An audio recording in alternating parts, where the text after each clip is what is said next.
This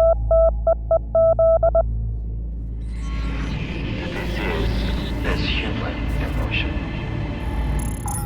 There is a disease in the heart of man. The disease is human emotion.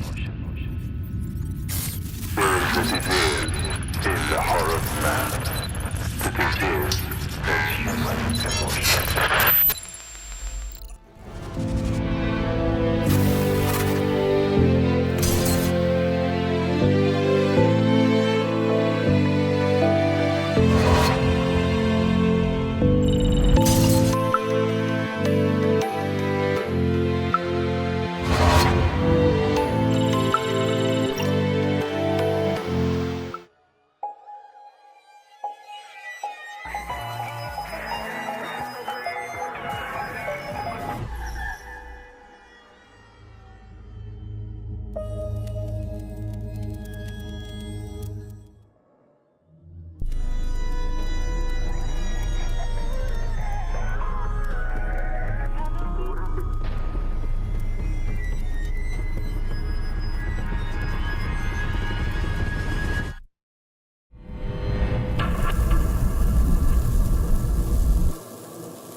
The Cromer is a magical device that works based on the phases of the moon.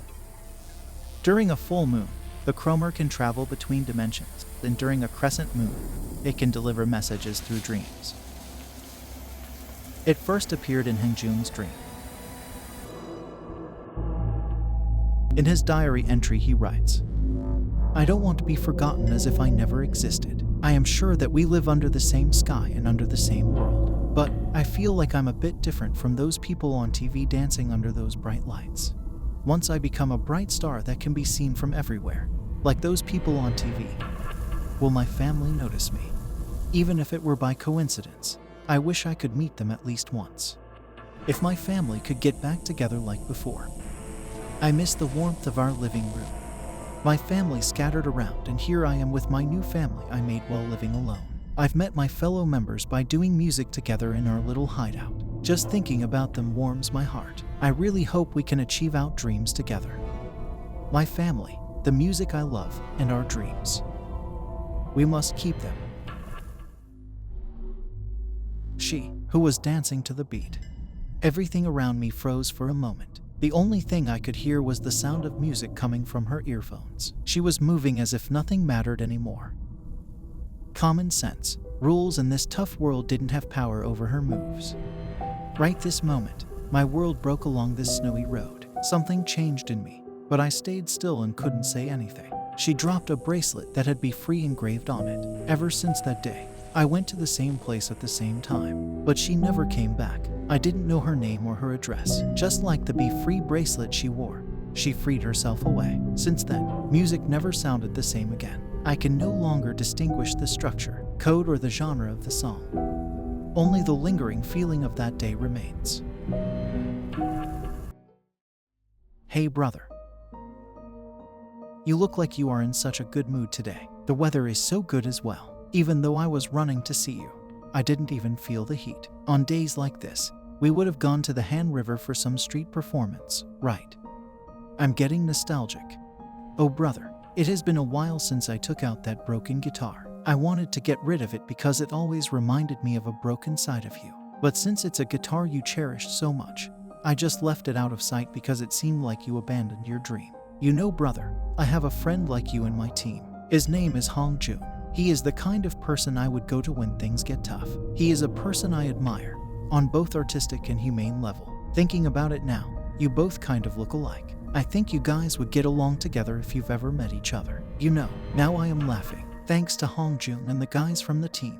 I avoid thinking about these painful memories, and instead I am focusing on the dreams you couldn't achieve. I will make them happen. The boys and I will make it happen.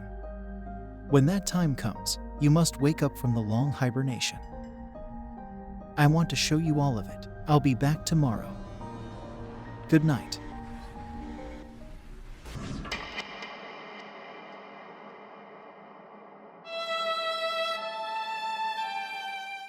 I was never too good with mechanics. It all started when I dismantled the speaker. Every time I felt stuffy, I would disassemble various appliances or instruments and then reassemble them back together. My parents had everything planned for me, doing the same routine at the exact same time.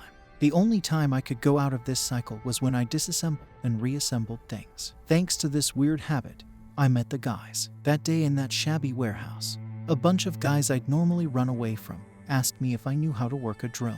This whole encounter was a bit strange. I was actually lost and wandering around. The sound of music was what brought me to that place. From that day on, I went there every day. The best feeling was dancing to the music. Dancing was such a mind-blowing activity. Even when I saw my parents' worried faces flashing before my eyes, I just couldn't stop. For the first time ever, I felt alive. Hearts pounding like it is about to burst, and this tingling feeling coming up from my fingertips started to take over me. Was there a moment when I wanted something so bad? One by one, more children started to say my name. The path that I only walked with one other person became a path to many. Slowly, the word I became ours. However, now I must leave the ours. If I back out, everything will be back to normal. The scattered members and the stolen hideout. I'm sorry.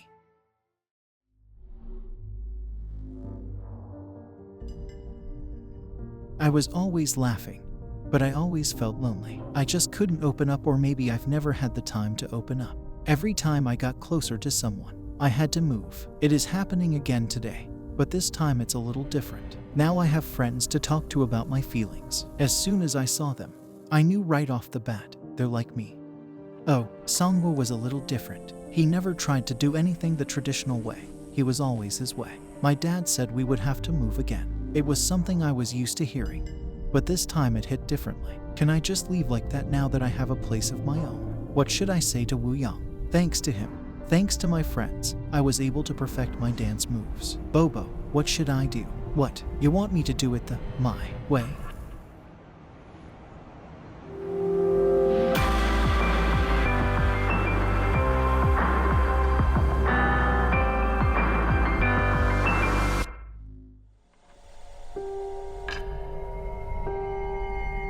Music was my haven, my escape, my one and only relief. When I felt like dying, I would listen to music. I wasn't afraid of death. People who never lived in poverty would never understand this feeling. People around me looked at me as if I were an alien from another planet, laughing at an immature high school student wanting to die. I guess it is uncommon for someone my age to feel that way. Only few friends' names you remember throughout elementary, middle, and high school. Most of them were in elementary school. No one talked to me, but it was mainly because I didn't answer even when they tried talking to me. But Woo Young was different. Not that I remember. He was with me all throughout elementary, middle, and high school. Woo Young would always come next to me during every break. Whether I answer or not, he would go on with his stories about our classmates, his favorite songs, and some respected Americans dancers in that music team he works with outside of school. He always tops it with that signature laugh of his, which naturally made me laugh. Out of shyness, I started calling him Woo-ong. Ah, that unique laugh of his. He was the first friend I've ever opened up to. At some point, I started eating and spending most of my time with Woo Young. It was around that time too when I followed him to the hideout for the first time. The place where I could dream. They were friends who took me as I am. We cried, laughed, and made music together. They accepted me as who I am, regardless of where I live or who my parents were. I felt exuberant for the first time in my life. But now I'm getting scared. Can I really have a dream? Will it not be taken away from me?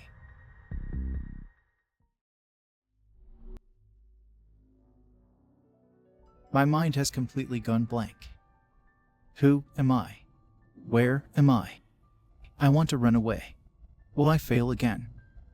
When I was practicing and dancing alone, I was pretty confident. My practice video on social media had reached over 100,000 views. Many people contacted me, and even big entertainment agencies offered me to audition for them. But once I felt their look towards me, I just couldn't move. I closed my eyes trying to escape, and then Sangwoo's voice popped in my head. Woo Young, before you start performing on stage, remember these 3 things. Everything will be okay.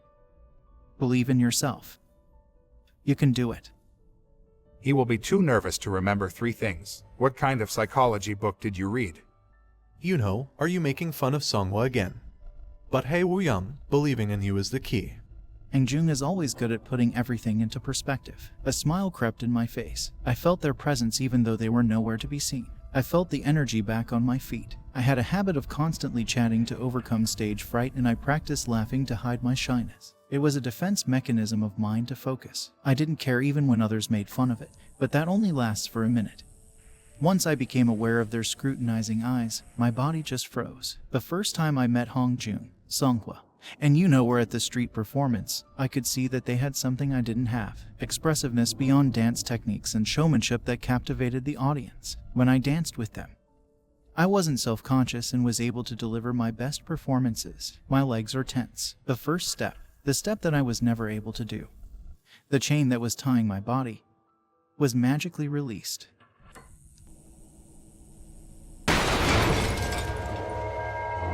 I had it all planned. Winning nationals, being the player of the year, and the youngest national basketball player. I had no other plans in my life than this one. On the first day of the injury, I was only thinking of quickly rehabilitating and getting back on the field. But I now can't play basketball anymore. Then what do I do now? I can't do anything but basketball. Let me play basketball. I'll do anything, I begged the doctor. But it didn't work. I felt like I was drowning. No matter how hard I tried, I was still stuck in the exact same spot. As the time went by, I just tried to keep myself from drowning, just barely holding up. Is it okay to live like this? I know I can't, but the moment I gave up playing basketball, everything inside me was lifeless, as good as being dead. That lifeless look looked so much like me. My hand is throbbing from the pain. Mingi clearly saw the fist coming his way but didn't try to avoid it. His lifeless eyes are still haunting me. When Mingi said he would quit, that our dream was a luxury, and that the time we spent together meant nothing to him, I couldn't stand but to punch him. Funny enough, it was a heartbreaking moment for me, but also the time I started dream again. That time, I didn't know how to reach out to a lost Mingi. Where are we? Where should we go?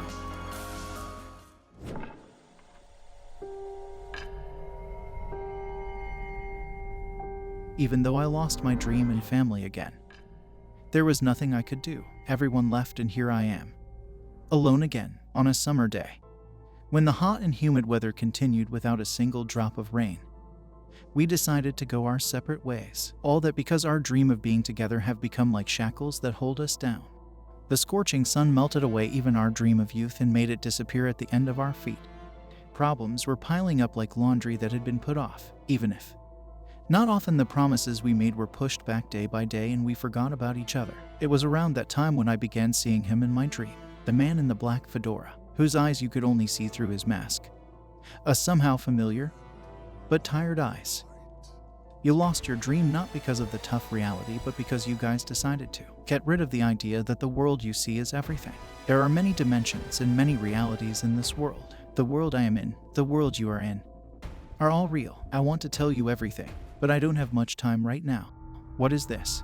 The Cromer, the key to connecting the worlds. He had a shining hourglass in his hand. This little hourglass was the key to connecting the world. I carefully picked up the Cromer. At that moment, the man went back a few steps and spat out his last words. Follow your heart. The map is there. When I looked up back from the Cromer, the man was already gone. I then opened my eyes. It was all a dream. I fell asleep alone in the hideout where no one was looking for me. While I tried to hide my lonely heart and turn around, I saw something shiny on the desk right in front of the couch where I was lying. It's the Cromer I saw in my dream.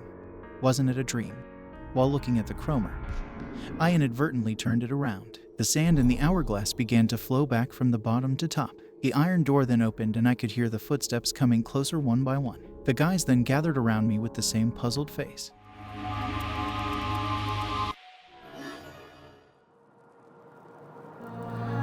Stars in the sky cannot be seen because people never raised their heads. The stars didn't stand out, but it didn't mean that they were gone.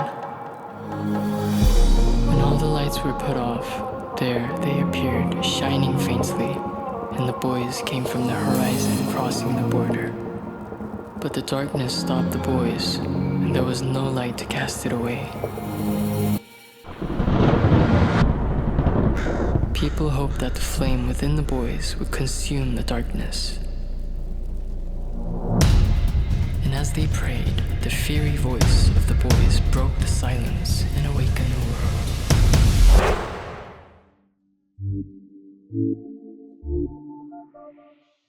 The Cromer in my hand flashed. But I was still in the hideout. Members who are looking at me were the same too. It was like an unbelievable dream to hear about the various dimensions from the man wearing a black fedora and to see the Cromer in my hand. Right then, an uncounted voice came from outside. As the sound neared, giants dressed in white suddenly appeared, breaking the hideout door. They were wearing masks that covered their entire face and did not feel like people. They were looking for the Cromer. It did not matter where this place was, or whether this place was really located in a different dimension. What matters now is that those dangerous white-clad giants are out for the Cromer in our hands and that we cannot go back home if we lose the Cromer. I had to protect the Cromer and the members at the same time. But that was more like a gamble. Right that moment, a broken piece of glass under my foot caught my eye. I received the Cromer from and started to provoke the giants. "I'll give you the Cromer," I shouted and threw what I had in my hand through the window. The members who were watching from behind were shocked as the sparkling piece flew away in an arc. The white-clad giants ran towards it in haste. At the same time, I yelled, "Run away!"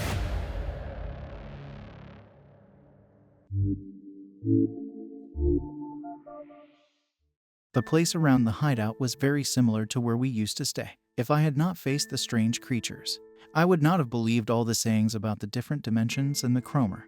Fortunately, we escaped the hideout safely. And thanks to being familiar of the surroundings, we were able to find out way halfway down in the dark. Visible spaces were similar to the reality we knew, but were also slightly different. Under the cliff where Wu Young saved our Bobo in the past, there used to be a valley and a gigantic rock on top. But here no sounds of water flowing could be heard, nor could the gigantic rock could be seen. Same, yet strangely different. By the time I was immersed in such thoughts, I could hear the members laughing. The members, who had been taking a break for a while, were playing with each other, relieved that the Cromer was safe. What Hong Jung had thrown out the window was a piece of glass similar to the Cromer, not the real one.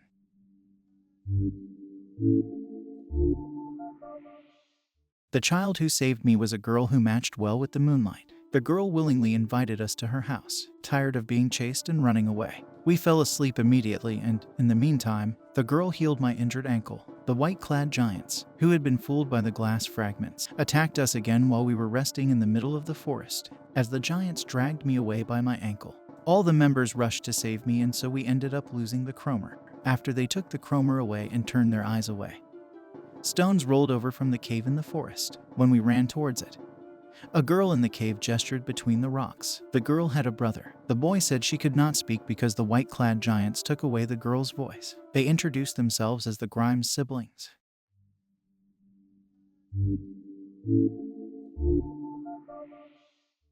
One day they suddenly disappeared. The Grimes siblings looked at us with sad eyes.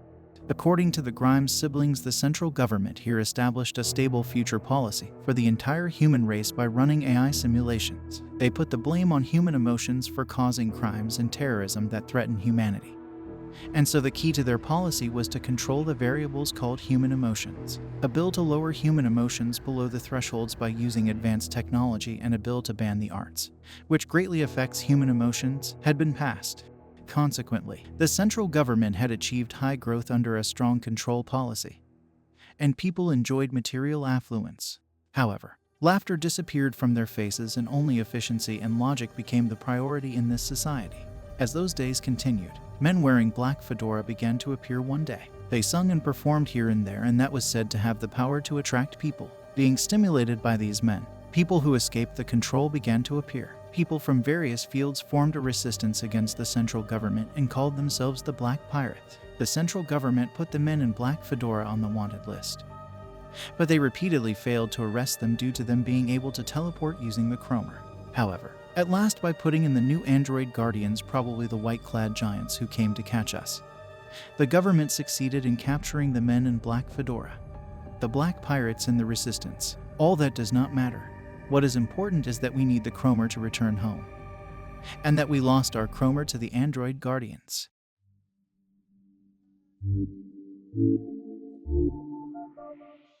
To my beloved father. Father, I'm walking towards the Strickland where I may not be able to come back. Now that I'm walking on a bumpy road after always having walked on a beautiful and straight road, my feet keep on throbbing. My feet are sore, but I still feel good. That is because I'm with my friends and I'm walking towards a place that I've decided on my own. Everyone says this is a new world, but somehow I'm familiar with the scenery here. The city I faced after coming down from the woods. I could only see people who were running without taking a single look at the sky, as if they were being chased. People who took the escalators like products being placed on machines. People who removed unnecessary smiles and only talked about their needs. And people who are only looking at small machines, having forgotten to see each other face to face. I thought that maybe this place is not a new world, but then I'm just taking a microscopic look at the world I was living in. Father, I know you were shocked to see me singing and dancing with these friends, but I really wanted to escape the world I've lived in. The world I've been trapped in. I love my parents so much, but I have never been happy in your world. When we were kicked out of the garage that we have been using as our hideout and had to be separated. What was more painful to me was that my father was the one who drove us out. I became the person who took happiness away from the friends who have willingly invited me to their world. I regretted that if they haven't met me from the beginning, this situation wouldn't have happened. I resented you, Father. Father, thus I will not return to the world you have created. It's not that I don't love you, but that I don't want to blame you anymore. Your son, Yo Sang.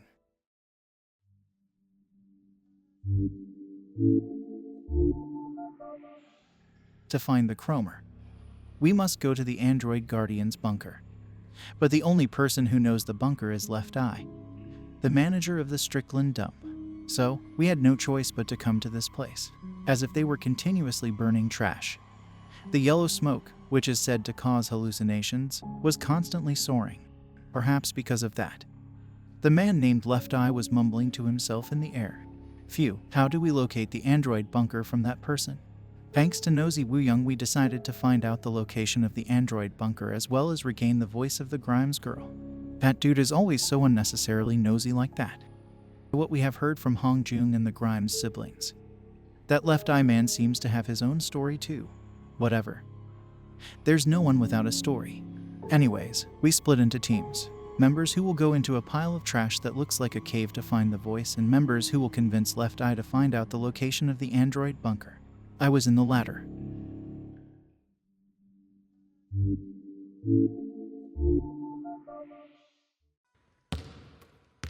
I heard a basketball bounce. I thought I misheard. To find the girl's abandoned voice. I slowly entered the cave with a thin string tied around my body and a gas mask on my face. I don't even know how someone can abandon a voice and find it back. But they say it's possible because of the new energy extraction thing. I have never seen the shape of a voice before. When I asked the Grimes boy if it has a shape or color, he said that it looks like a bead with a blue condensed energy inside. The bead the boy had told us was shining deep inside the yellow smoke. Then, I heard the basketball bounce again. When I stopped walking, a basketball rolled in front of my feet. Victory is mine. JH, it was my ball. When I looked up, I was standing in a stadium. What are you doing? Pass it, my teammate shouted at me. Is it deja vu? I blanked out. The whistle rang in the stadium. I think I had a strange dream for a bit. I was looking for something, but I couldn't remember what it was. The game started again. I ran into the court.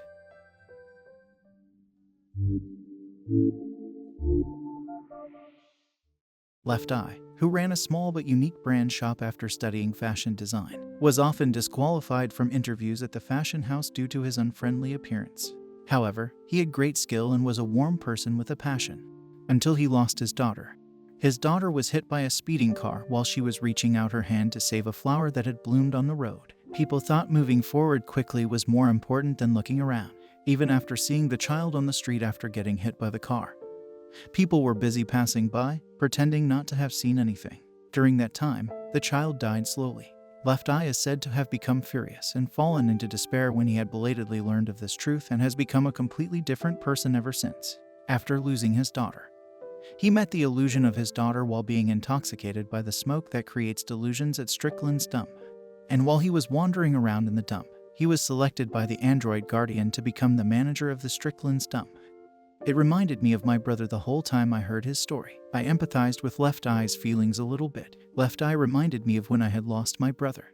Despite my original intentions to find about the android bunker, I personally wanted to help him out as well. To do so, We had to lure him to a place where the smoke was not severe. We had to make him realize that the daughter he was looking at was not real but just an illusion.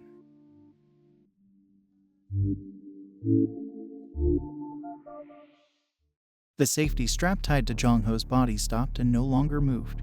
Worried, Yoseng went into the trash cave wearing the last remaining gas mask to find out about the situation. The game that caused Jongho's ankle injury was going on in front of his eyes. Jongho dismissed all the things that had happened as mere illusion and deja vu and ran more fiercely to erase the disgrace of that past. Left Eye started to attack the members, running away from Left Eye who was chasing them. They secretly lured him into a smoke-free space. When his daughter's illusion disappeared, he became even more furious. Everyone was unsure what to do. But then Yunho shouted amid the silence, "Your daughter is dead." Everyone looked at Yunho in surprise. "You're denying it because you don't want to believe it. But aren't you already aware of the truth?" Yunho accused him once again. "I'll kill you." Left Eye let out a shriek and swung a big bat at Yunho. Jongho. When Yoseng had arrived, Jongho was intoxicated with illusion and was running furiously toward the cliff.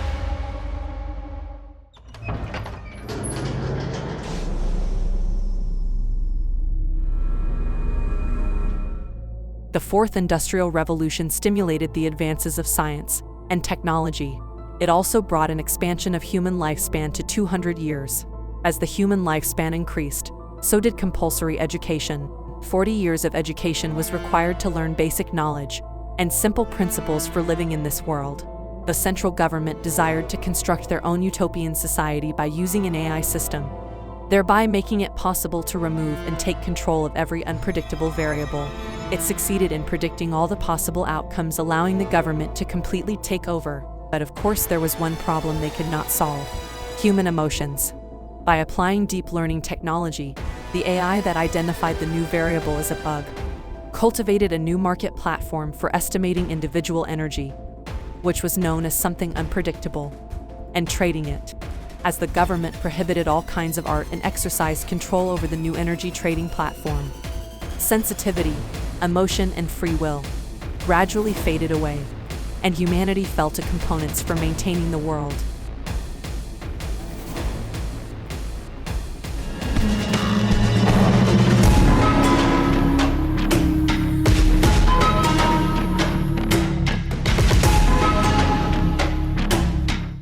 A referee announced the start of the game.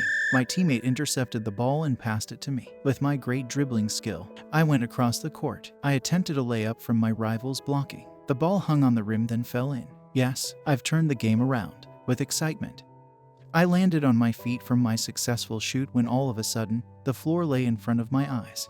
Have I sprained my ankle? My head dimmed out. Just before I crashed to the floor, someone grabbed my arm. Jongho, a familiar voice, one I have definitely heard before. Who could it be? As my eyes started to regain focus, the figure of the person holding my arm started to form. A doctor. The doctor seemed to think deeply before telling me about my ankle. It was somewhere along the lines that I had no problem living a normal life. But basketball would not be an option anymore.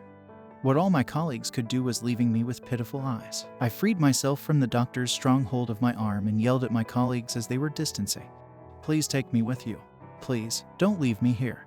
I screamed at the top of my lungs desperately. Then again I heard it. Jongho, Jongho. I could see faintly Yoseng's face behind the doctor's shoulders. He reached out his arm to hold me, which stopped me frantically moving. He raised my body up and put the gas mask from his face to mine. After inhaling in and out a few times, I began to see my surroundings more clearly. We were sitting at the end of a cliff. Speechless, I looked up at Yoseng with complete confusion. He held my hand and told me the Grimes girl found her voice back. Then with a warm smile he said, "Let's get out of here."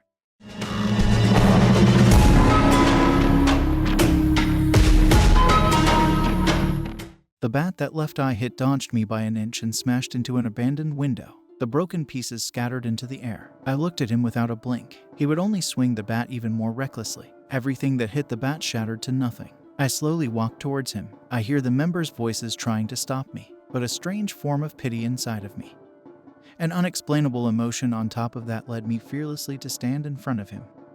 Left Eye was still holding tight to his bat, but his pupils were shaking. It looked as if the hallucination was fading. "It's not your fault," with the drop of his bat. Left Eye fell to the floor like a lifeless toy. You had no thoughts of harming anyone in the first place. He looked up with sorrowful eyes and began to let go of his tears together with the emotions he had locked up. He would have lived many days with the burden of guilt after his daughter died. What if, just what if I didn't send her there that day? What if I was there with her? What if? Looking at him felt like seeing me stripped of everything in front of a mirror.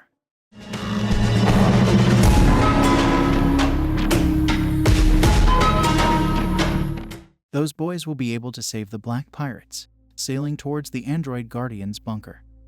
I came out to the deck as the members fell asleep. I hear the Grimes boy's voice full of conviction from a distance, not wanting to join in their conversation. I quietly hid. They were watching a video of Left Eye's daughter dancing and were missing the times when they could sing and dance as much as they wanted. They comforted themselves by saying they would soon save the Black Pirates, and all will return to normal. Look at the sea, shouted the Grimes girl with the returned voice. The sea absorbing a bright orange color from the sunset swayed beneath. It was beautiful. I was missing this in my life, said Left Eye, adding that he was blind by the past wandering relentlessly. They watched the sea for a while in complete silence, as if all the concerns and worries of this world had disappeared. The Grimes siblings started humming a song, gradually getting louder. Left Eye playfully danced, although a bit of a laugh. It was wonderful. I didn't realize I let out a small laugh. The calm wind tickled my hair. The sea shone as if embracing a pearl. As time passed, Left Eye and the Grimes siblings were singing and dancing together. Someone said, dancing defines at least the smallest will to leave. So, people dance in the brim of hopelessness. That's right. I could have lived without realizing this. I could not see the present because it was disturbed by past misfortunes. The hopeless sun has hidden behind the horizon and the stars of hope have made their appearance in the sky. The sway of the orange-lit sea faded as the waves embraced the shining stars.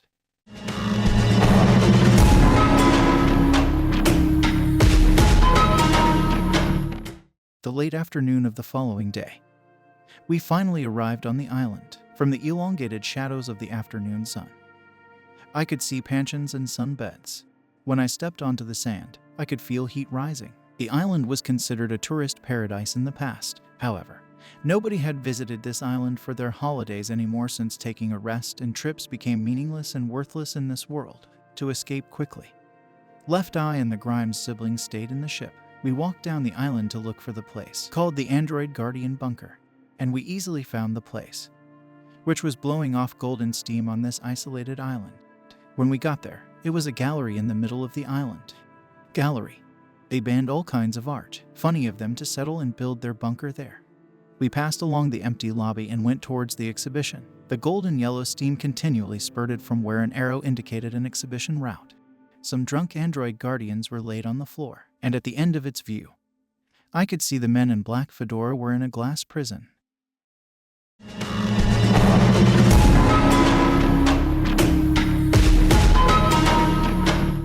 There was a man at the end of the smoky road. To be more specific, they were there, the men in black fedora that we met in our dreams. One person was leaning on the wall, hardly on their feet, and my instinct said that I must save them.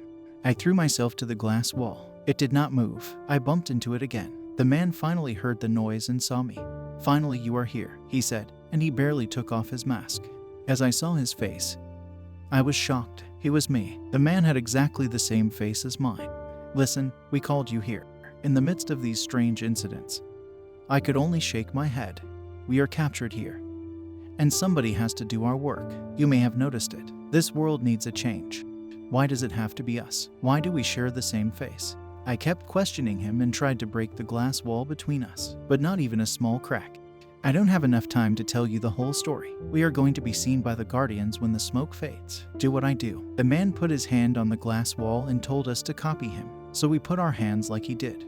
We all face walls. Sometimes, we think that our lives would be happier without walls, but that is not true. If we earn things easily, we could lose them easily. The man and I faced each other, and I felt some indescribable energy swirling near us. Regardless of this unbelievable reality, the men with the same faces of us. Endless questions about this world and everything. Soon after, we were wearing their black suits without even noticing.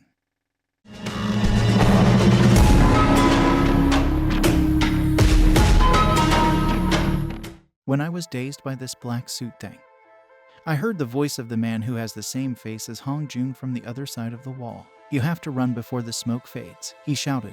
The android guardian was burning new energy in the center of the hall. It was people's memories. I pick up some of the memories that were not yet burnt from the floor. A memory of confessing love to my lover. A memory of walking my dog on the beach. A memory of first trip with my friends. They were all valuable and unforgettable memories. These memories were the source to live in hope. Android guardians were burning the hope of people and they were drunk from the smoke. I felt a surge of anger coming over me. All of a sudden, Seonghwa shouted, "I can't see Yosang."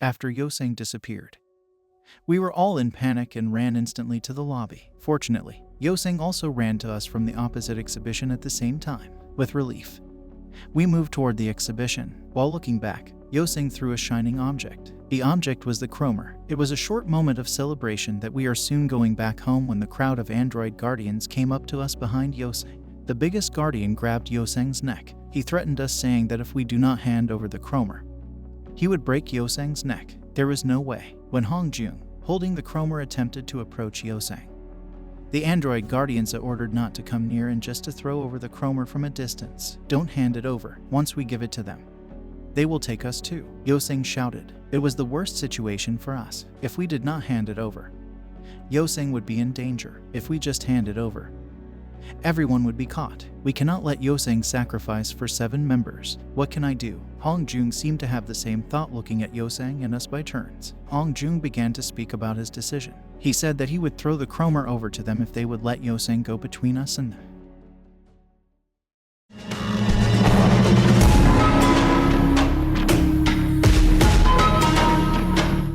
This android guardian could get us whenever he wanted us in this gallery. I don't doubt that. Is there any way to save myself and get the Cromer? No, these guys are everywhere. It was my fault. I should have been more careful. My friends would not have been all scattered if I had not met them at first. Then we could have not been left in this weird and dangerous place. While regretting my careless behavior, I arrived in the middle of the guardians and my members. The android guardian shouted to Hongjung to pass the Cromer. I saw the Cromer in the hands of Hongjung. What do we know about that sand glass? I asked myself, and an answer popped in my head. It may be a gambling, but there was no other way. Hongjung threw the Cromer to the guardian. The Cromer darted through the air and I quickly snatched and turned it.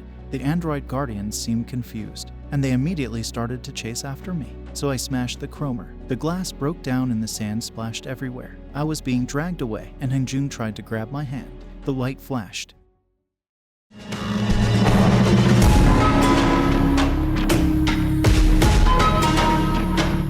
One, 2, 3, 4, 5, 6, 7. Sand's quivering voice echoed in the heavy air of dawn. When we woke up, we were in the warehouse where our journey began, and everything was remaining the same. Sand could not believe that there were only 7 of them. He wiped his tears and tried to get himself together. Everyone was silent. They were only staring into each other's eyes. Jongho, Wooyoung, Mingi, Yunho, Seonghwa, Hongjung, and I. Sen repeatedly shook his head. He mumbled to count again and again with a crying voice, then he moaned. A shadow of despair fell on their faces. What would happen to Yosang?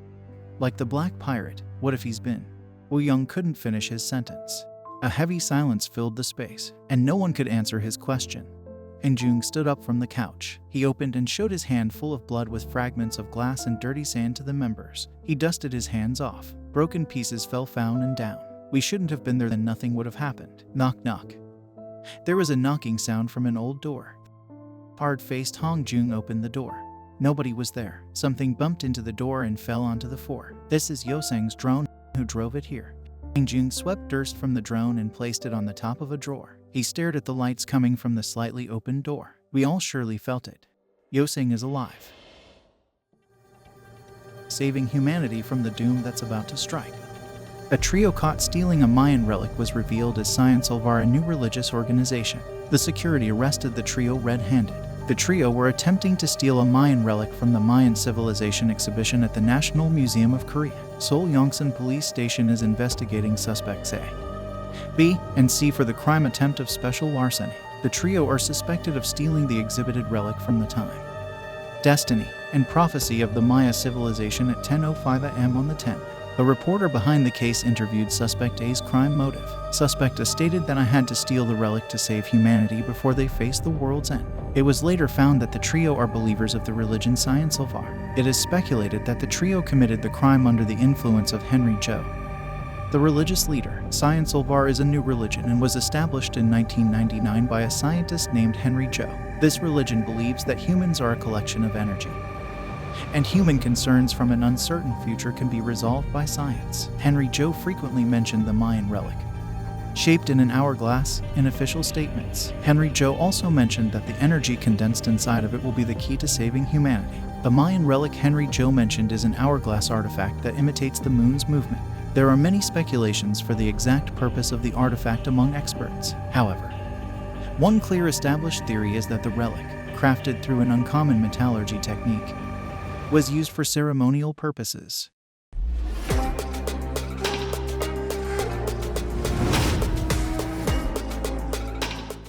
A week has passed since we came back here without Yosei. We stayed at this place, where android guardians do not exist, before we left to that other dimension. That street and people all still look the same as always, but the only thing that changed is the time zone. Simply put, we have returned to the past. This was the moment before we gathered at our ATEEZ. Not too long before Yuno's older brother's car accident.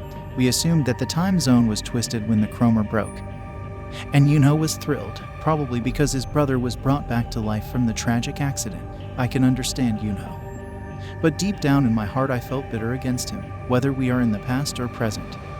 One thing was clear, we may be alive, but Yoseng isn't here with us. Since the Cromer was broken, there's no way for us to be back there. We were hopelessly wasting time. Then Seong were rushed and shouted, "This is the Cromer, right?" He showed an article featuring the attempted robbery of the Mayan relic exhibited at the National Museum of Korea. The hourglass that captures the lunar movement. It was the Cromer.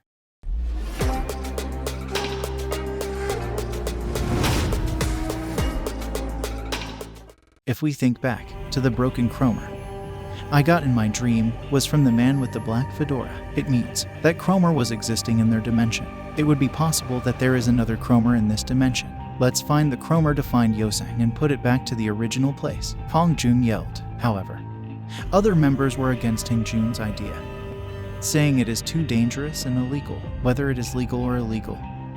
What about Yoseng? You are telling me that you want us to leave him there. If it were me in the past, who was stuck up and scared to break the rules, I would have reacted the same as the other members when Hong Jun suggested his idea. Maybe this made me even madder. But now, I'm not the person who I used to be. Saving Yoseng is my top priority. We decided not to be stuck in the past. When we left to another dimension, all we made up our mind, didn't we? We do know we are not in the present, so we must go back to make everything right. After giving some thought, one by one, the members started to agree with stealing the Cromer. As everyone was coming together, Yuno quietly said, "I want to stay here. I can't leave my brother."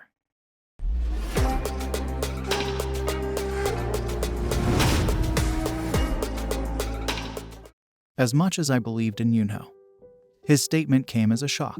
I walked around our ATEEZ to pull myself together. Mingi quietly came out and walked with me. He probably felt the same. I respect Yuno's decision. I looked at Mingi, perplexed. He carefully went on. When I thought that I may lose my grandmother, everything felt meaningless, even my dreams and our members. I believe it will be even worse for Yuno. He already lost his brother once. He'd never want to let him go.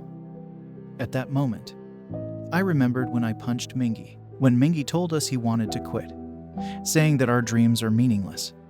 I felt betrayed and swung my fist. Obviously, my heart was instantly flooded with regret. It's too late to say this now, but I didn't want to give up at all. He said that the only reason he'd made up his mind to give up was his grandmother, his only family member who had collapsed on that day. The fact that he is having a great time with our members while his grandmother is suffering haunted him. I was able to finally understand Mingi's perspective after he shared his story. I knew that I could never fully understand what Yuno has gone through, but I assumed that he had a hard time as well. He should be conflicted between finding his brother and saving Yosei.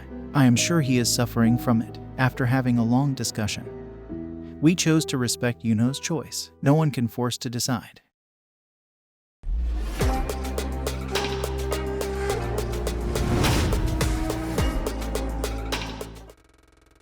Everyone should be in front of the museum by now. Why am I so nervous? I'm sure everything is going as we planned. My brother scolded me for checking my phone every minute, full of embarrassment.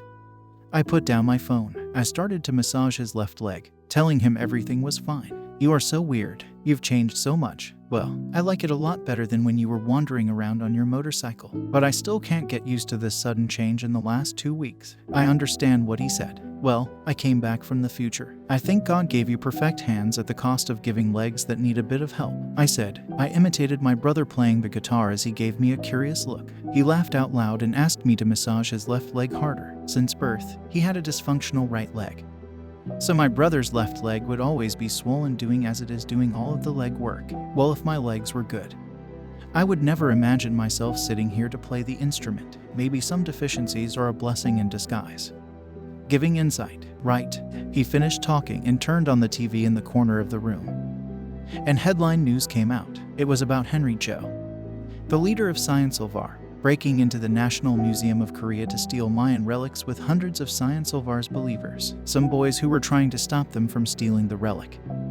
And now they are held as hostages. I jumped up. The hostages were my members. I took out my motorcycle key from the cabinet and yelled at my brother, "Stay inside. You must stay inside no matter what."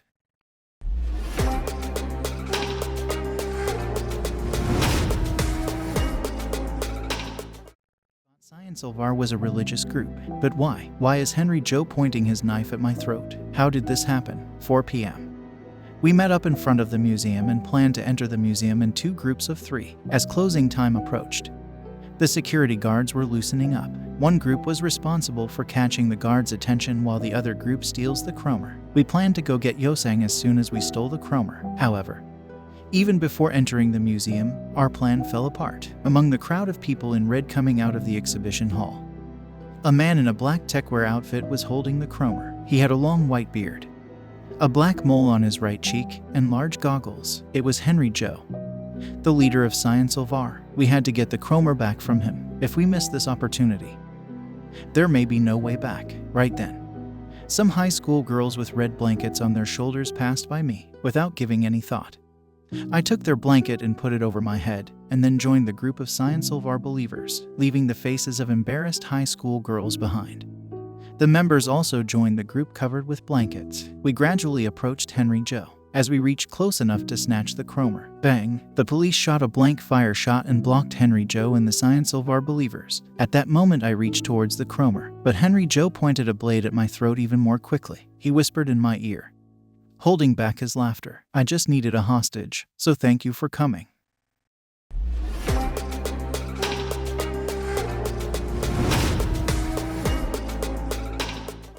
Think Hong Jung. Think. My head blacked out. My head stopped because of this fear I've never felt before. Bang. The police shot another blank fire shot. As the final warning, the police yelled that as the hostages were not released, they would fire shots immediately. As the believers started to murmur, Henry Jo yelled not to be swayed. At the moment, a group of bikers ran toward the museum with a loud exhaust sound. 6 bikes began to circle the crown of Scienceolvar. The believers started to get nervous about the riders' unknown intention. Henry Jo shouted, but the motorcycles were too loud to hear anything. Then, a familiar sticker caught my eyes. ATEEZ. It was Yunho. The other riders must be Yunho's friends. I intuitively knew Yunho's plan. As Henry Jo lost control over his believers, he turned towards the crowd. Wooyoung. I wasn't sure if Wooyoung heard me, or he intuitively knew it was Yunho. But Wooyoung snatched the Cromer and started to run. As soon as we ran out of the group of believers, Yunho and the riders seated us on their motorcycles and ramped up. We could see Henry Jo running away alone while the police were trying to control the believers.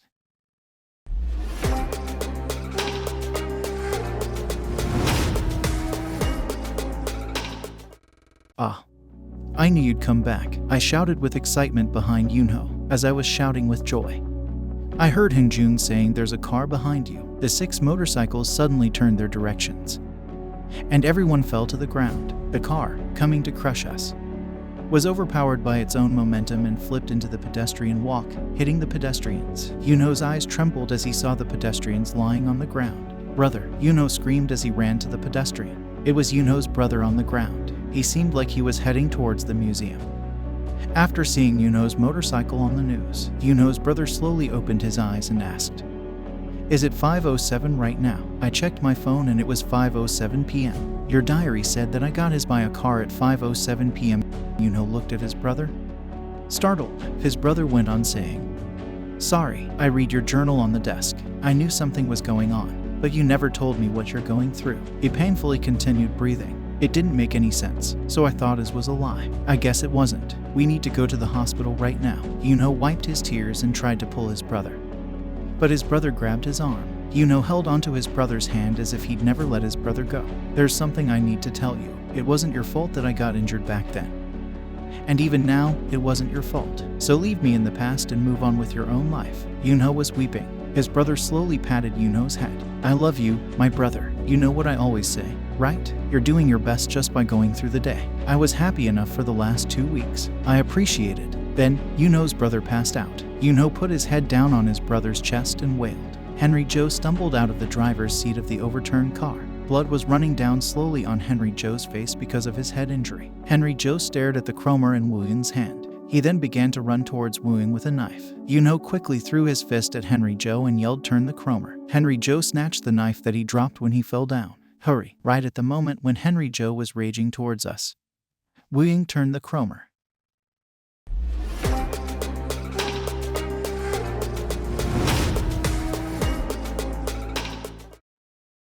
How long have I been in this glass room? It felt like an eternity being in this tube without any light. I found the whole light of resistances who revolted against the government, standing in front of my glass room with their biological energy stolen. Android guardians covered them with black fabric. Maybe they did not want to see the undead resistances. The worst part was that the Grimes siblings were among the covered resistances. The Grimes siblings and Left Eye ran into the art museum after seeing the light that the Cromer had emitted when it shattered. Left Eye was able to escape the bunker, but he lost his right arm. The Grimes siblings got caught and lost their biological energy. I don't know how much time has passed. The pain was so great that I desired to lose my emotions instead. I wished that the Guardians would just kill me, but my train of thoughts went that far. I heard a trumpet sound somewhere. The Guardians, surveilling me, busted out. I heard beating and moaning outside. I started beating at the glass tube without even knowing. "Somebody please get me out of here. Please." The light that I hadn't seen for ages slid in when the door opened. Men in black fedoras were fighting with android guardians behind the open door. "Hey, Yosang." I heard a warm voice calling my name. A guy came near my glass room and pulled down his black mask. Tears of relief burst out my eyes. It was Xianghua.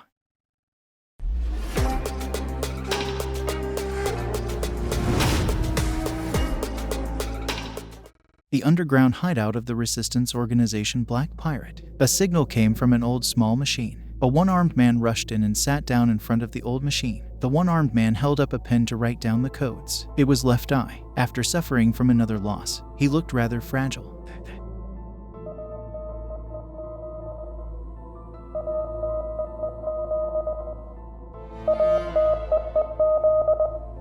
Left Eye interpreted the Morse code he wrote down.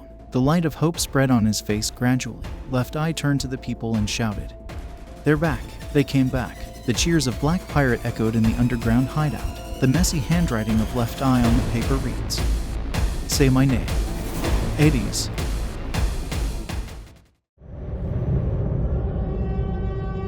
A loud alarm sound echoed in the plazas, streets, schools, and buildings.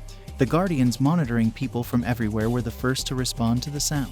People walking on the street, office workers doing their business, and students all stopped what they were doing, got up and turned to the highest monitor. Looking down from the sky, the whole world looked like a well-made set. People with blank faces, well-organized roads and buildings. Pretty and neat world, but there was no life in it. In the middle of the cold, dull buildings surrounded by stiff mannequin-like people, a mellifluous voice echoed, "A perfect world. Being perfect, our world is safe. A small error is a crack, and a crack leads to pain.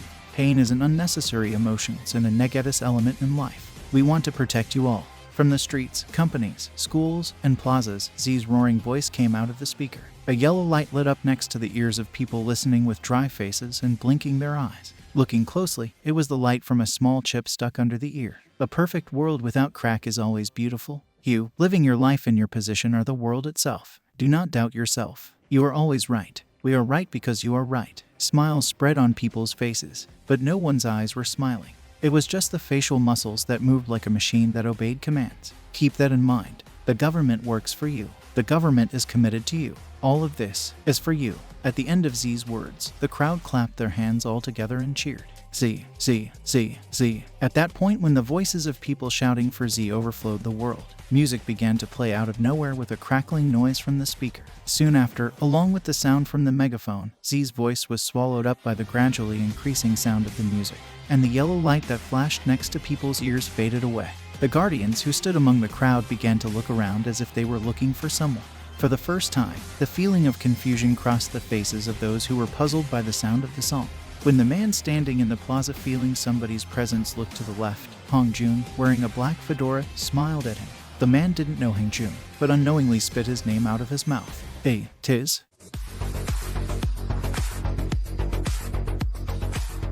Look, once you see us, you can never forget us, said Mingy, who appeared to the man's right. The man's eyes lit up with life. Then Mingy threw something from his hand to the man. The man, who reflectively received the object, flying in an arc, opened his hand. It was a small square-shaped machine. Inside the machine was written in small letters, "There is a chip under your ear. Let the breaker touch the chip." In the middle of the street appeared Woo Young and Yose. On the top of the building, Songhwa and San, and in the school, Yoonho and Jongho. To the music, ATEEZ started singing and dancing. People who first looked blankly at it began to shake their bodies unconsciously in response to the music. The Black Pirates began spreading flyers in the sky and handing out breakers on the ground. People picked up the flyers and read them. You are valuable by yourself. No one can define you. No one can control you.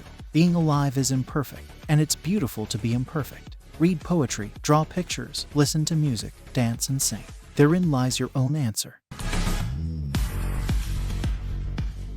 The people who listened to ATEEZ music, watched their performance and read the message in the flyers instinctively touched the chips with an unfamiliar feeling under their ears. For the first time, they realized the chips were implanted in their bodies. The Guardians were eager to control people and capture ATEEZ, but as ATEEZ used the Cromer moving space to space instantly, it was difficult to catch them. Meanwhile, people put the breaker on chips under their ears. With a crackling small spark, small particles popped out of the machine and entered into the chip. The Guardians began to drive the ATEEZ members to one side. From school to street, from street to plaza, ATEEZ disappeared in an instant, right at the moment when they were about to be caught by the Guardians who were reaching out to them. The faces of those who put the machine on the chip were filled with chaos and fear. The people running away and the Guardians chasing them. The people returning to their work with the same dry face even in this mess. And among them, one hand picked up a breaker that had fallen on the ground and put it into the pocket. Cheers overflowed in the underground bunker of the Black Pirates. Because this plan also succeeded, ATEEZ and the Black Pirates were celebrating themselves eating food with a background of upbeat music. I was worried about how to block the control system developed with new energy. Awesome, Left Eye. Then Left Eye said shyly, scratching his head at Sen's praise. There were a lot of failed chips of the government in the waste rolled into the Strickland dump, so we were lucky. If we put this machine on the chip, does it lead to the black link we use? Yes, but not right away. Because each person's will is important. All we do is get them out of the government-controlled link.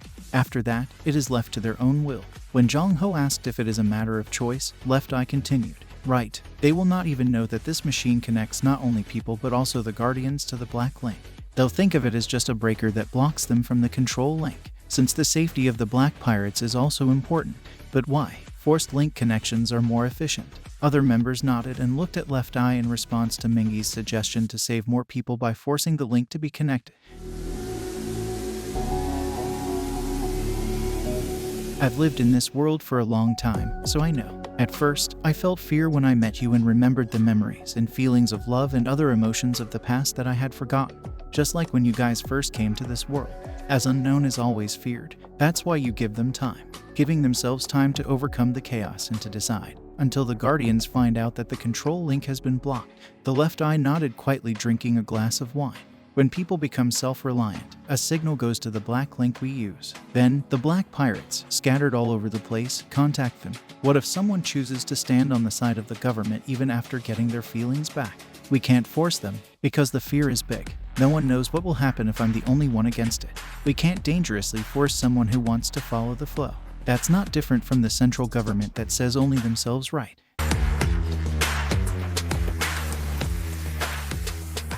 You haven't figured out the location of Z yet, have you? When Hong Jun looked back at the black pirates, everyone stared at them with questioning eyes. The black pirates shook their heads with awkward faces. It was not easy to find out where Z was located because it was information that even the Guardians did not know unless they were high-ranking members of the government.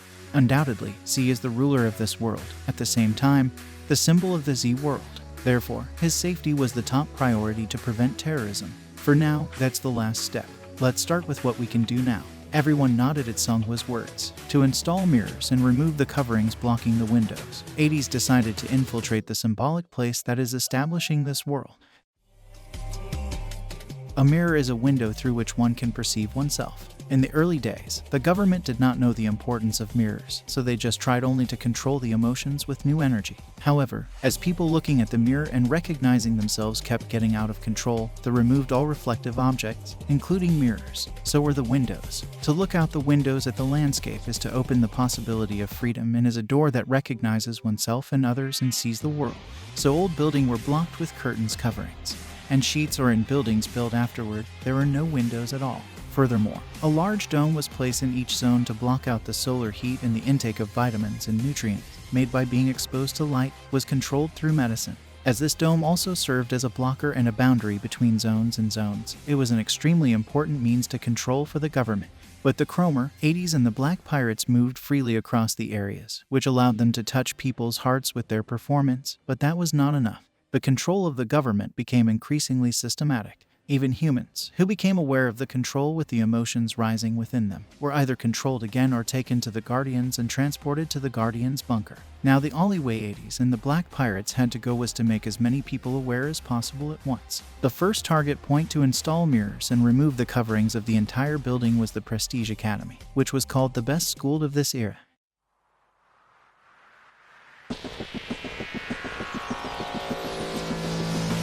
An emergency signal rang inside the underground bunker to alert an intruder within a 1-kilometer radius. Everyone's eyes were on the monitor, and there was a short moment of tension. The young boy was crying alone, shouting, "Help, Black Pirates." The boy took a sip of hot tea and looked at the members with a slightly relaxed eyes and said, "Please save my older brother." On the way to school, the boy saw the performance of ATEEZ and the Black Pirates for the first time and got out of control through a breaker. "It was terrifying," said the boy. It was because he then realized how bleak and violent the school and the world are when he saw them after having emotion for the first time. The boy told. Returning home that night, he carefully brought up this story to his older brother, who attended the SME school, and his older brother tried to report him to the Guardians. So the boy unwittingly put the breaker on his older brother's chip. The boy thought his older brother would understand his intention after going through the same process he did. But the reaction was different. The older brother, who felt his emotions for the first time, shouted as if in pain, trembled, and looked at his younger brother with blaming eyes.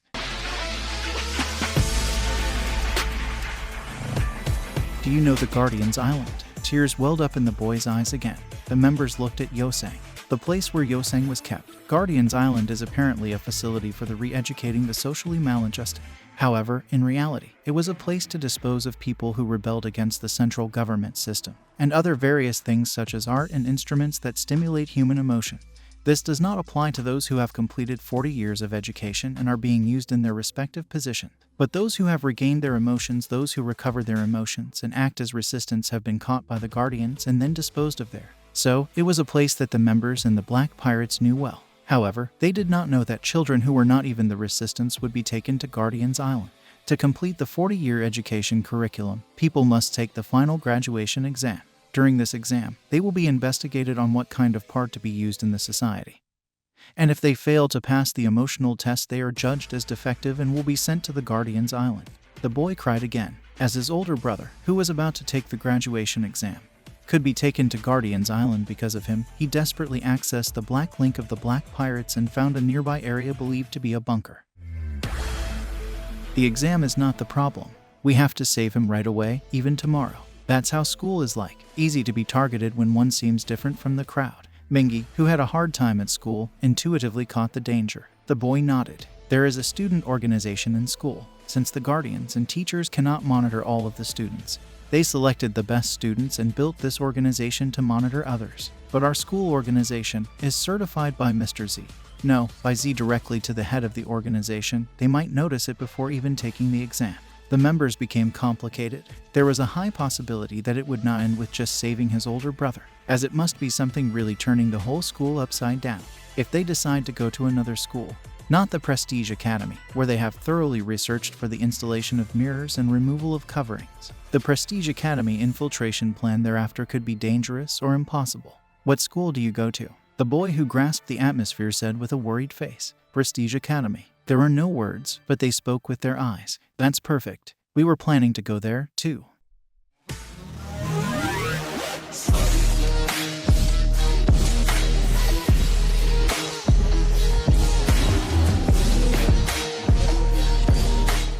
With his anxious face hoping that the members might help, the boy said, Prestige Academy. Smirked. That's perfect. We were planning to go there, too. Prestige Academy. Boasting smooth, slippery walls like that of a spaceship. Its curved buildings form an enormous circle enclosing a large quad in its center. When looked at from the sky, it appears as a fortress with buildings built tightly together like walls blocking outsiders from entering. And in truth, for an outsider entering this place is no easy task. After checking your entry ID at the main gate, you must pass through numerous inspection stations to finally enter. In a way, it's a system similar to that of the immigration offices used to move between countries in World A. While only a school, security is kept strict as only the most distinguished talents of World Z can attend the illustrious academy. In this world, children are required to undergo various tests at a state-certified hospital within 6 months of birth. After 6 months of age, a child's natural temperament and talents reveal themselves, and it is considered the parents' obligation to nurture their children according to their innate growth potential. The children who have been identified as talented are able to enter Prestige Academy and are then placed in one of 5 classes depending on the results of their entrance examination. Class 1 is raised to work in the government. They are the ones who will be responsible for researching and implementing systems for better efficiency and control of society in the future. Class 2, which includes future guardians, is trained to control people and punish those who defy control according to government guidelines. Class 3 is taught to classify new humans following the system and then educate them accordingly. Class 4 is fostered to handle various tasks necessary for human survival. For example, overseeing new energy exchanges, charging control chips, or the supply and manufacturing of essential energy. Class 5 is in charge of city management, sanitization, and organization, and therefore receive an education reflective of such. The children enrolled in Prestige Academy are educated and trained in these 5 classes before being aptly deployed throughout society after graduation. Their promise to save the boy's older brother aside, as a key pillar supporting the systems of this society, Prestige Academy was the ideal target. By awakening the many children being raised there, World Z's ruling class would be damaged from within. They could shake the system from its roots. Dressed in security uniforms, Mengi and Wooing lead a group of freshmen who had just entered the school. With the help of hacking by Left Eye and the Black Pirates, the members were able to sneak into the school in disguise and scattered throughout the complex, each performing their own roles. Mengi and Wooing, who infiltrated the academy's security workforce, were acting as entrance guards after having divided freshmen into their respective classes to avoid suspicion from guardians and others on the security team. Although they couldn't talk to each other, as they had to pretend to have no emotions, the two exchanged glances without anyone noticing, comforting each other's nerves. Just then, the boy's brother, who they recognized from a photo shared to them by the Bay, stopped in front of Mengi. Mengi let him pass, but was quick to send a signal to the group, tapping a transmitter on his waist before the next student came. He just entered the school. Receiving the signal, Wooing chased after the boy's brother with his eyes. His uneasiness was clear even from just his steps. Through the transmitter hung at his belt, Wooing sent a signal to the group as well. He's passing through the hallway on the right. The boy's brother went up the stairs. It was clear he was heading up to the classroom intended for the eldest grade of Class 2. He's going up to the classroom. Confirm contact timing. The boy's brother arrived at the classroom and sat down, maintaining a blank face. He acted as stiff as possible. He placed his glass tablet in the center of the desk and his pen exactly 7.5 centimeters away in a parallel position as usual. Sitting straight upright as though he were a machine, he gazed at a blank monitor. So far no one seems to notice my emotions, the boy's brother thought with a sense of relief. Meet me in the restroom on the left side of the first floor. The boy's brother turned back in surprise at the low voice he heard from behind him. Was there always someone like this in my class? He thought for a moment. Thinking back, he realized that in the 40 years of attending this school he had never once looked closely at the faces of the people around him, without the need to exchange emotions. There was no reason to talk to one another face to face, and, for the first time in his life he made eye contact with someone other than his family or school faculty. Yosang's deep eyes seemed to whisper to the boy's brother, "It's okay. have been I caught, he thought, as in response to the boy's brother's confusion. Yosang flashed the breaker in his hand with a small smile. The action said it all. Yosang knew that he could feel emotions. It was then that Yosang stood up and walked out of the classroom. The boy's brother, who didn't yet know if Yosang was a friend or foe, watched him with a befuddled expression. He quickly turned back and looked around the classroom. He questioned, "Did anyone see me?" But no one did. Just like the boy's brother had done before, the students sat at their desks either adjusting their setup or focused on their own work. Only the sound of objects clattering around, not voices, echoed in the classroom. That's right, no one here is interested in me, he thought, and stood up as if he had made a decision. In the corner at the end of the first floor hallway, he could see a restroom with the lights turned off. Questioning whether walking around in the empty hallway in itself would be an action that seemed suspicious, the boy's brother paused for a moment in worry. Just then a long shadow appeared from behind. "Don't worry, we're here to help you." It was Songhwa. Seeming slightly relieved by Songhwa's smile, the boy's brother stepped forward carefully. Songhwa followed behind the boy, as if to protect him. He sent a signal to the other members. "I've made contact with the boy's brother." When they entered the restroom, Yosang was there to greet them, and Songhwa locked the door just in case anyone else tried to come in. Now it was just the three of them, Yosang, Songhwa, and the boy's brother. The room fell quiet. The only sound the boy's brother could hear was the pounding of his own heart. He put his hand over his chest. The boy's brother, who was never taught emotion, didn't know what to call the feeling of his heart racing. "Is this nervousness?" he thought for a moment. "Your younger brother came to the Black Pirates bunker last night. He was worried that you might get sent to the disposal site and asked us to come save you.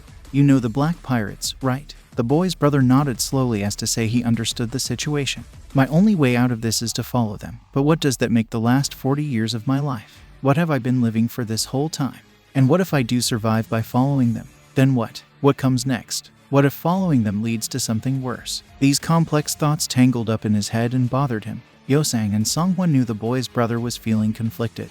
But there was no time to waste. They explained to the boy's brother that the Black Pirates planned to rescue him. And the Black Pirates' goal was to awaken as many people as possible at Prestige Academy and create the opportunity for them to choose their own paths. It was inevitable that the sudden rush of new emotions would cause some chaos and confusion. Emotions, confusion. Why would we need those? All it means that a lot of people will have to go through the same thing as I am right now. Chaos, pain, they're not necessarily bad things. You need to feel them to move forward. It's something all people go through. That's what growth is. What's clear is that this feeling of growing through pain is a new, precious experience of yours. It was the same for all of us. The boy's brother stared at Yosang's outstretched hand. His racing heart gradually started to calm down.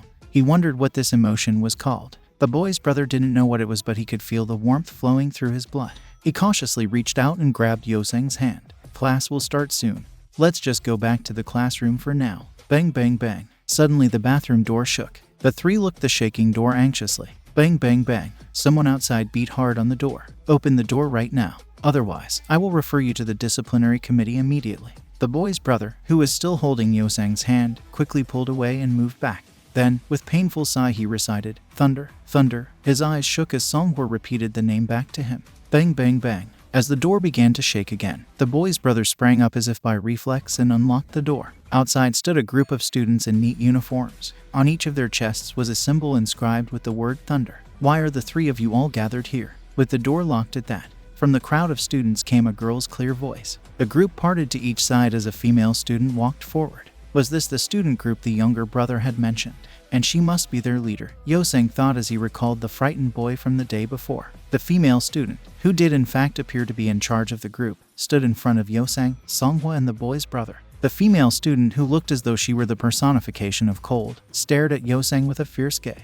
"You don't look familiar." Yosang handed over the ID card he had prepared in advance. When a male student nodded, confirming his name was on the student fist, the female student then turned to Songhwa. For a while now, Songhwa had been staring at the girl with a look of disbelief. In other words, with a face revealing clear emotion. Panicked, Yosang moved to block the girl's view. "I think the door needs repairing. I never intentionally locked it, but it wouldn't open and it took me a while to grasp the situation." The female student pushed aside Yosang's shoulder and looked at Songhwa again, as if she no longer cared for an explanation of the situation. Songhwa was still staring at the girl, and the boy's brother had his head down, his hands shaking. Emotions. These were clearly displays of emotion. The girl slowly approached the boy's brother. He swiftly tried to hide his trembling hands behind his back. but the female student grabbed them first. The girl looked down at his very slightly trembling hands with cold eyes. More and more the boy's brother was losing the ability to hide his emotions. His breath shuddered and his face was frightened as if he was on the verge of bursting into tears. At that very moment, when it seemed like it was all over even before the operation had really begun, Seonghwa snatched the girl's wrist. "Why are you here?" In Seonghwa's question was a hint of nostalgia. The girl looked back at him with an unchanged expression. She wasn't able to understand the intent of his question. Yosang was the same. He couldn't understand what Seonghwa was thinking. However, Yosang did note that they needed to get out of this situation as soon as possible, and he quickly thought up an excuse using the logic system of World Z. "It's inefficient for us to use our time without a good reason like this. Class will start soon, so would you please let us leave?" At Yosang's words, the Thunder group turned to their leader. The girl raised her free hand signaling permission for them to go, and the group moved out of the way as Yosang took the boy's brother out into the hallway. Pulling her wrist out from Seonghwa's grasp, the girl asked, "What exactly do you mean? Do you not know what kind of group Thunder is?" Seonghwa snapped out of his confusion and looked at the girl. In this world, it was dangerous to harbor emotions. He touched the bracelet on his wrist, trying to calm himself down. The bracelet was engraved with the words "Be free." Hiding his turbulent emotion, Seonghwa asked the girl again, "Is there a problem with us using the restroom? I don't think the other students and I did anything wrong. 50 Why did Thunder come all the way to this remote restroom?" Looking at Seonghwa speaking with a steady expression, it seemed as if the female student's face shook very slightly. Is she feeling some kind of emotion? Avoiding Seonghwa's eyes, the girl said, "It's Thunder's duty to patrol the school. We need to keep an eye on anyone who might be emotional. This is just one of the places in school we're required to check." Seonghwa examined the girl's face without answering. He wanted to find confirmation of the slip and expression he saw before, but her face had returned to its original coldness. "Class starts soon. Return to the classroom for now. I'll let you off with a warning this time, but if you get caught again I'll have to refer you to the disciplinary committee for an emotion test." The female student, the head of Thunder, turned around and the rest of the Thunder members followed her. Seonghwa went out into the hallway, watching the back of the girl as she walked away. The strong, cold-looking girl was the one that Seonghwa had been looking for so long. Though of course, the same girl in World and World Z seemed very different. That girl he had once encountered back in World A. He came across her by chance, on a day when the rules of life, logic, and efficiency were weighing down his thoughts. She danced freely, letting her body move along to the music playing on the street. After meeting her, Seonghwa came to realize many things, and everything changed. But on the day he finally decided to muster up his courage and speak to the girl he had been observing from afar, she was gone. Only a bracelet engraved with "Be Free" was left in the spot where she had once danced. For a long time after, Seonghwa would often go and wait for her there, but she never appeared again. What should I call this feeling? Is it admiration, gratitude, or curiosity? He wondered. Although still unsure what his feelings were, he continued to look and wait for her. But Seonghwa never expected that he would meet her here in World Z as the head of the student group Thunder, a group considered elite even within Prestige Academy, which only the best talents of World Z, and the ones most loyal to this system of control, could join. He didn't know whether to be happy or sad. However, just as she had changed his life and set him free that one day, Seonghwa was determined to save her from this world. That afternoon, taking advantage of the empty campus while the students were in class, the members installed various devices they had prepared in advance throughout the academy. They hid smoke bombs in places they had scouted out, just in case of an emergency. The class bell rang and the members were waiting in preparation for the upcoming performance at each of their locations when an urgent signal came. The boy's brother has disappeared. It was from Yosang. When the class bell rang, the boy's brother bounded out of the classroom like a bullet before Yosang could talk to him. Yosang quickly chased after him, but he had already disappeared into the crowd of students that had moved out into the hallway. Seonghwa, who was moving down to the first floor with the younger brother, was flustered by the signal and stopped. The boy asked in surprise, "Who disappeared?" "My brother." At that moment, one of the students heading towards the quad shouted, "What are you doing up there?" At the same time, the members received another alarm signal. It was Woo Young. "It looks like he's going up the top floor." As a thought crossed his mind, Hangjung looked at Mingi and said worriedly. Just then, the boy shook off Seonghwa's hand and dashed out into the quad as he knew just what his older brother was thinking.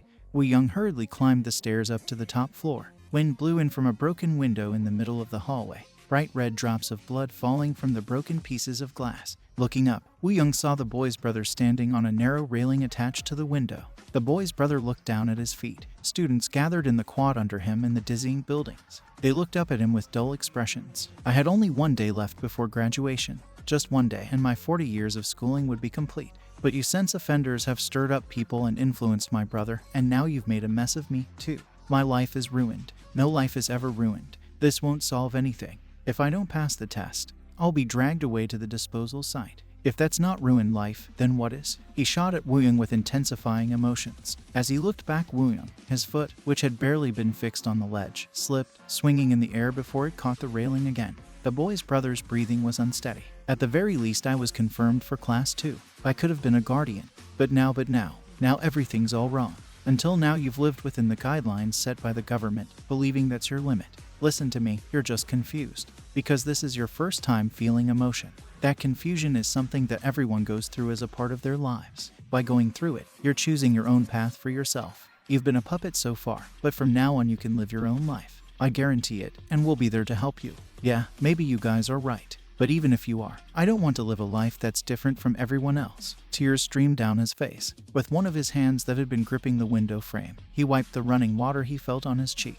Water is coming out of my eyes. What is this? I knew something was wrong with my mind. But guess my body is broken now too, he thought. Brother, a familiar voice came from below. The boy's brother looked down at the quad, and among the dull faces there was only one that showed emotion. It was his younger brother. He could tell it was him even from a distance. The same water was flowing down his brother's face. In the midst of all those same, achromatic faces, his younger brother's face, which was full of emotion, seemed to shine. It was as if his brother's feelings were being projected on him. He closed his eyes tightly. Is this really what you want? Yunho, who had appeared without him knowing, stood next to Wooyoung and called out to the boy's brother. Yunho was panting because he had run up in a hurry. How should I know? I've never felt want for anything before. I'm just trying to finish everything before I'm dragged off to the disposal site. What about your brother? Do you think your brother wants you to die? Wooyoung grabbed Yunho's shaking shoulder. He knew very well just what the brother's death meant to Yunho. The boy's brother's eyes shook at Yunho's words. He looked down again. His younger brother looked up at him with a saddened face and shouted, "Brother, no.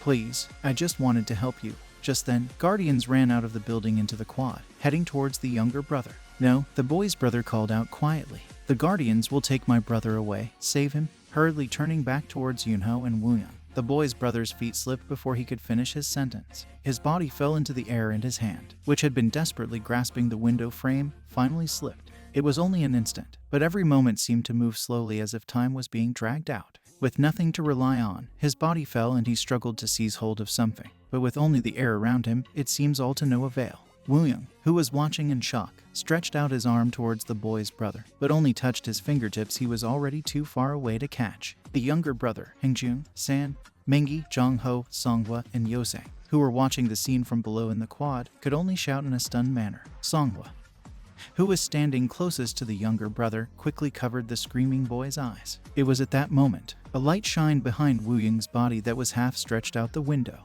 The guardians, who veer running towards the younger brother, stopped at the flash and looked up. One of the guardians called out, "Quantum energy, it's the Cromer." When Wooyoung looked back, Yunho had disappeared along with the flashing Cromer. Yunho reappeared in the air for an instant, snatching the boy's brother's waist when he was only 5 meters from the ground. With a flash of light, he disappeared again before materializing in front of Songhwa and the boy. With the boy's brother, of course. Seeing his brother safe in front of him, the boy burst into tears and, as soon as Songhwa let go of his hand, ran to hug him. The brothers hugged. They held each other close, shedding hot tears. Through each other they felt desperate sense of relief, love, and what life was. What a relief. Or maybe not, Jongho said, as he approached the other members who were watching the two brothers warmly. As the members looked at Jongho, he shrugged, pointing behind him with his chin. Having caught news of the Cromer, guardians were rushing in from all over. Songhwa made eye contact with the female thunder leader standing among them. On the surface, there was no change in her expression, but Songhwa felt it. It was like she was smiling. Guess it can't be helped. Mengi shrugged and smiled playfully. Let's go. The group looked at each other and shouted together as they dispersed to their respective positions using the Cromer. Wooyoung, who had come down to the quad half a beat late, called out as if he was upset at the members who had already disappeared. Are you going to do this without me? A guardian stretched out his arm towards Wooyoung's back. But there was spark. With a flash, Wooyoung disappeared to his position. Beep. With the sound of a loudspeaker, groovy music starting with the sound of rough, low bass guitar filled the air. Along with the music, a large black tent covered the building. A blinding darkness overtook the people for a moment. Then, colorful neon-colored paintings appeared around the buildings and tents. A splendid fantasy world unfolded around the marking inscribed in the center of the ceiling. Breakers fell like shooting stars from above the impassive people. As if bewitched, the emotionless students and faculty reached out and grabbed the breakers like they were catching falling stars. Those who brought the breaker up to the chip under their ears were flooded with waves of emotions. It was nauseating at first, but they were soon amazed by the beautiful world that unfolded before their eyes. As ATEEZ and the Black Pirates appeared and disappeared in the dark, the Guardians could do nothing but jump after them helplessly. The paintings that filled the dark world then disappeared in an instant, and a ball filled with light fell from the ceiling to the center of the quad. Everyone's eyes were on the ball. The moment it touched the floor, the ball shot out beams of light, exploding like light bomb. The light reflected on the walls of the building, and the shining walls showed people's reflections much like a mirror. Those who had regained their emotions walked slowly towards the mirror-like walls of the building. As if they were unfamiliar with their own faces, they touched their hands to their reflections and actual faces, comparing the two. Even those who had not yet used the breaker, upon seeing so many people in the same space do 50, began to follow suit. With so many people awakening at the same time, the Guardians were confused and unable to decide who they should catch. Just then, the tent disappeared and ATEEZ reappeared among the students. The music changed and the members danced and sang joyfully. People gathered around them, cheering, singing, and dancing along with the group. It was almost like a concert hall that could only be seen in World A. In World Z, where music, dance, and art had disappeared long ago, this type of scene was something from centuries past. The boy and his brother, standing at the front of the crowd, looked up and smiled brightly at the members. For the first time, their smiles were so bright, like flower petals in the air. ATEEZ leaflets scattered in all directions. The students picked up and read the leaflets. Within minutes, the world at Prestige Academy was completely changed. The Guardians, trying to get a hold of the situation, rushed toward the members. Their leader called over the radio, "Catch anyone who's awakened. We need hostages." The Guardians caught the awakened in front of them at random. The awakened caught now will be immediately disposed of without replacing their chip. If you want to save them, put down the Cromer and come here slowly. Caught in the arms of the Guardians, the awakened struggled to get away. The members stopped dancing and looked at each other, troubled.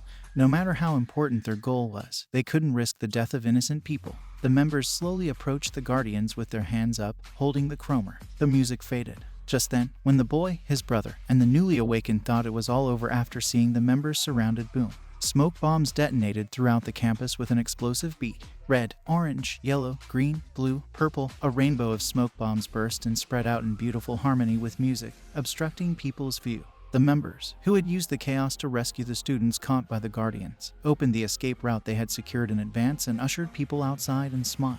Everything was as planned. The members gave each other high fives. Then, a scream came from behind. Songwoo looked back reflexively, and through the thinning smoke he saw the younger boy caught in the grasp of one of the Guardians. "Where's the boy's brother?" The members, who were already stepping outside, turned back in confusion at Songwoo's question, shouting through the thin smoke, "He's outside. He's with me. Let's get out of here." When Songwoo didn't answer, worried, San and Yoseng returned to the quad. They could see Songwoo's back walking into the smoke. Past him, they saw a Guardian half hidden by the haze carrying the boy. San and Yoseng went to help them, but were held back by people who couldn't escape and were grasping aimlessly in the chaos. They needed help too. Songwoo, who had been running toward the boy, stopped abruptly. Yoseng and San, while working to get the remaining people out, looked at Songwoo bewildered. Seongwoo was staring at someone who had grabbed his arm. It was her, the female leader of Thunder. Seongwoo followed the girl as she pulled him along. The two of them disappeared into the different colored smoke. All too late, San and Yoseng ran into the smoke that the Guardian and the boy had disappeared into, but no one was there. No Songwoo, no boy, no female student. There was only Yoseng's voice anxiously calling out to Songwoo.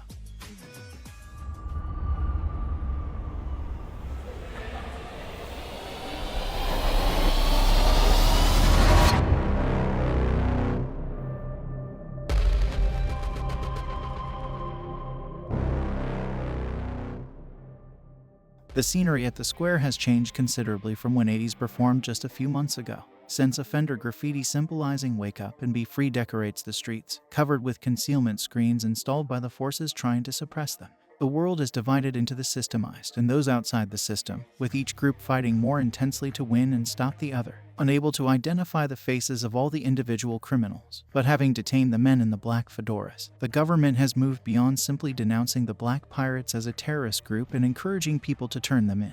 Plastered across the city are wanted posters of ATEEZ with the members' faces and government announcements declaring that those who attempt to induce emotion will be deemed associates of the Black Pirates. For the people's safety, executed immediately without being sent to the disposal site. A car moved across the dilapidated square and stopped in the center. The guardians that filed out of the car moved in perfect order. With practiced skill, they set up something on the display that had been built in the middle of the square. A rope was lowered, tied, and pulled. Brushing off their hands and taking a step back from the display, the guardians looked up at what they had installed. Content with their work, they got back into their car. As the guardians' car disappeared, silence fell over the square. The small sound of footsteps began to break through the silence. Several sense offenders that had been hiding in the alley slowly walked out. Some slumped down in their spots, unable to reach the display before bursting into tears. Under the square frame of the display, feet swayed in the air. Sense offenders that had been someone's family, someone's lover, someone's friend. Following the government's announcement, now, when sense offenders are caught drawing graffiti or distributing breakers, they are no longer sent to the disposal site. Instead, they are swiftly executed, then hung up in the square for everyone to see. It is an exemplary caution and declaration aimed at the ever-growing sense offenders who tirelessly try to change the world. If you continue to resist, this could be you. Rather than fall to silence, the square filled with sobs of sadness and anger, clinging to those people who had once shone so brightly. All they can do is pledge that they will not let those sacrifices go to waste. We can no longer live in a world like this. We've already lost our loved ones. We cannot afford to lose any more. No longer can we let our children live in a world like this. With the same heart and mind the people cried, determination burning through their red eyes. We must let the Black Pirates and ATEEZ know. We are here. The raid on Prestige Academy has created a small but significant fissure in this world. That one performance, while strictly censored and kept under tight control, spread by word of mouth and through the sense offenders. It gradually split the world into two. And the story returns back to right after the Prestige Academy raid when the Black Pirates returned to the bunker.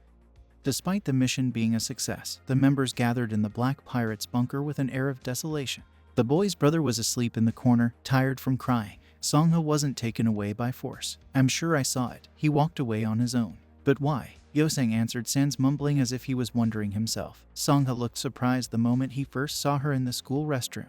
His expression was almost taken aback, and his face when he grabbed her hand and walked off in the quad. It was like he found someone he missed. That look was so odd I kept thinking about it. It's the same look Songha gets when he talks about the girl with the Be Free bracelet he was looking for back in our dimension. Dumbfounded, the members shouted at Yosang that didn't make any sense. Yosang started as if he was about to say something before suddenly looking at the CCTV outside the bunker and pointing.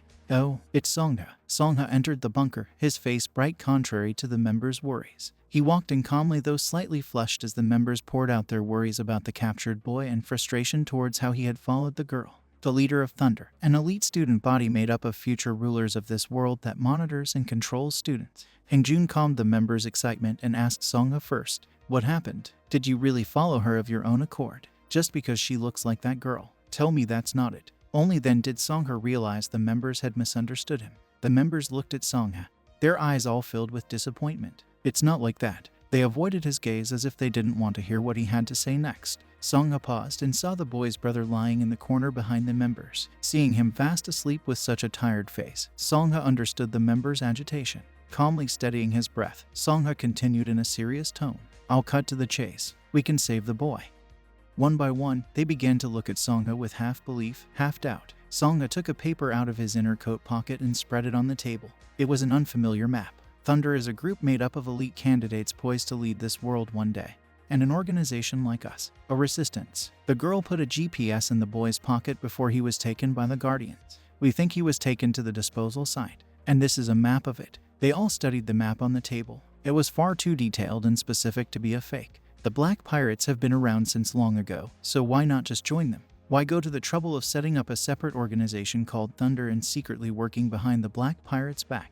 And what makes you believe that Thunder, an elite group among elites, is actually a resistance? Hangjun asked, unable to clear his doubts about the girl. Songha replied with a confident voice, "To find the location of Z, something only the upper class knows." There were short sighs followed by a moment of silence. Not only Hangjun, who had just aggressively pressed Songha with interrogating questions, but all the members' expressions changed visibly. Z's location was something that for so long had eluded the Black Pirates despite all their efforts. Z only ever contacted the citizens of World Z Online through controlled broadcasts of video and audio. Government assistants and lower-ranked officials are stationed widely, sometimes even among ordinary citizens. And while the Black Pirates managed to secure some suspects and coax them through emotion-inducing breakers in an attempt to find Z's hideout, The only information they were able to obtain was that Z resides in the center of a city where this world's top class works and never leaves the building.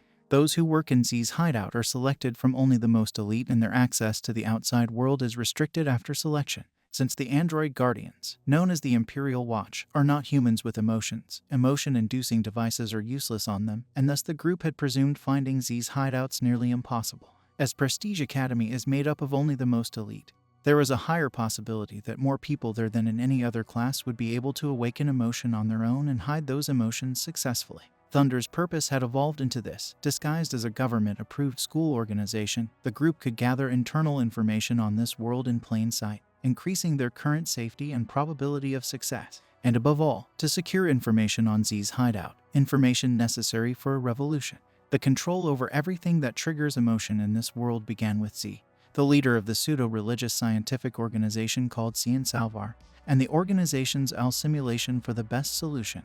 They created a political party under the catchphrase "the pursuit of a peaceful world without religious conflict and terror through emotional control." The party grew in size, passed the Emotional Regulation Act, and as a result, Z effectively took control over this world.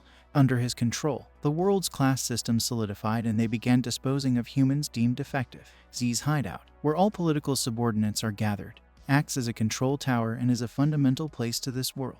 For this reason, it is a place the Black Pirates needed to eliminate, a place even more symbolically important than Prestige Academy. While they still weren't sure how much they could trust Thunder, the members were determined in their next goal, going to the disposal site and saving the boy, the most urgent issue of the moment. The head guardian of the Z Imperial Watch traced the path of blood that flowed to his feet back to the cold face of the principal of Prestige Academy with his eyes. The thought crossed his mind that he too might end up like this one day, but he gazed at the scene without much emotion. Z, now that we've set the bait, the Black Pirates will go to the disposal site to save the child.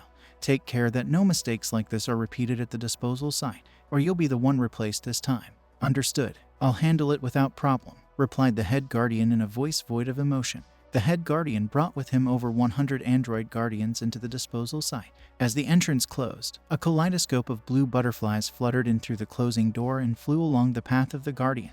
As the guardians passed by, red humans working at the disposal site lowered their heads to greet them. In rag-like clothes with skin reddened by the furnace, the appearance of the red humans is so hideous they now resemble goblins more than people. At a crossroads, the guardians walk to the left and the butterflies scatter. One of them flutters into a hallway on the right. At the end of that hallway is a row of small rooms blocked by bars. Each room is packed with people, making the space look even tinier than it is. These are people soon to be disposed of, and an air of desperation fills the room. They've been marked as defective for harboring feelings or having physically impaired bodies. When the small butterfly suddenly appeared before them, the people sitting there helplessly were unable to take their eyes off it. A few stood up, grasping the bars of the cage to gaze at it fluttering down the hallway. Was it some hallucination brought by hope? The butterfly exited the end of the hallway. In a boiling furnace shooting out hot air, remains of disposed human bodies float to the surface before sinking down again, melting into the incinerator. Red humans stand on a bridge above and use an unmelting stick to stir. The butterfly looks down at the scene, rising above to an execution platform that connects to yet another hallway. It gently sits on the execution platform as though it were a diving board. The body of the butterfly fluttering its wings a few times looks on. Upon closer inspection, it becomes apparent that it is not a living creature, but an animatronic, and at the end of said animatronic's body was a camera. A GPS signal leads here, but why don't I see anything? Yoseng said, operating the butterfly-shaped drone from a van stationed in the darkness of an alleyway near the disposal site. The monitor's screen showed the inside of the disposal site illuminated by the butterfly drone, and the members gathered to check the inside of the facility against the map they received from Thunder. Either way, it shows that his location is somewhere inside. I'm sure we'll find him when we get in. Guardians who aren't part of Z's Imperial Watch don't carry individual weapons. As long as we move swiftly, we have a good chance of winning. But it's imperative we get there before he's disposed of, so let's move as planned. The members, nodding at Heng-jun's words, sat down and fastened their seatbelts with determined faces. With the sound of a powerful engine starting, the headlights flashed on, illuminating the darkness. Grabbing the steering wheel, Mingy violently stomped down on the gas pedal and left the alley, racing through the parking lot near the disposal site. Speeding forward without hesitation, the van crashed through the parking lot fence, sending it flying onto some cars parked in a row. Beep, beep, beep. Car alarms burst sporadically from each car, and the silent area around the disposal site filled with noise in an instant. At the disturbance, the guardians inside the disposal site whipped around. panicked by the sudden disturbance now of all times. Just when the Guardians were visiting, Red Humans rushed outside to the parking lot to recover the situation. As the Red Humans ran out, the members took the opportunity to sneak inside, wrapping chains around the closed door handles and securing them tightly with locks to prevent the Red Humans from entering again. Running to the hallway on the left, Hangjun, Yuno, Yosang, and Jongho were faced with Guardians running toward them. The fighting began as Guardians rushed at them as if they had been waiting for this attack. The 4 members fought back with weapons prepared by Left Eye, but the other members who were in charge of moving the prisoners to the bunker had the Cromer. Without the Cromer, the physical strength of the members fighting the Guardians was inevitably reduced, as Hangjun was knocked to the floor by a Guardian's fist.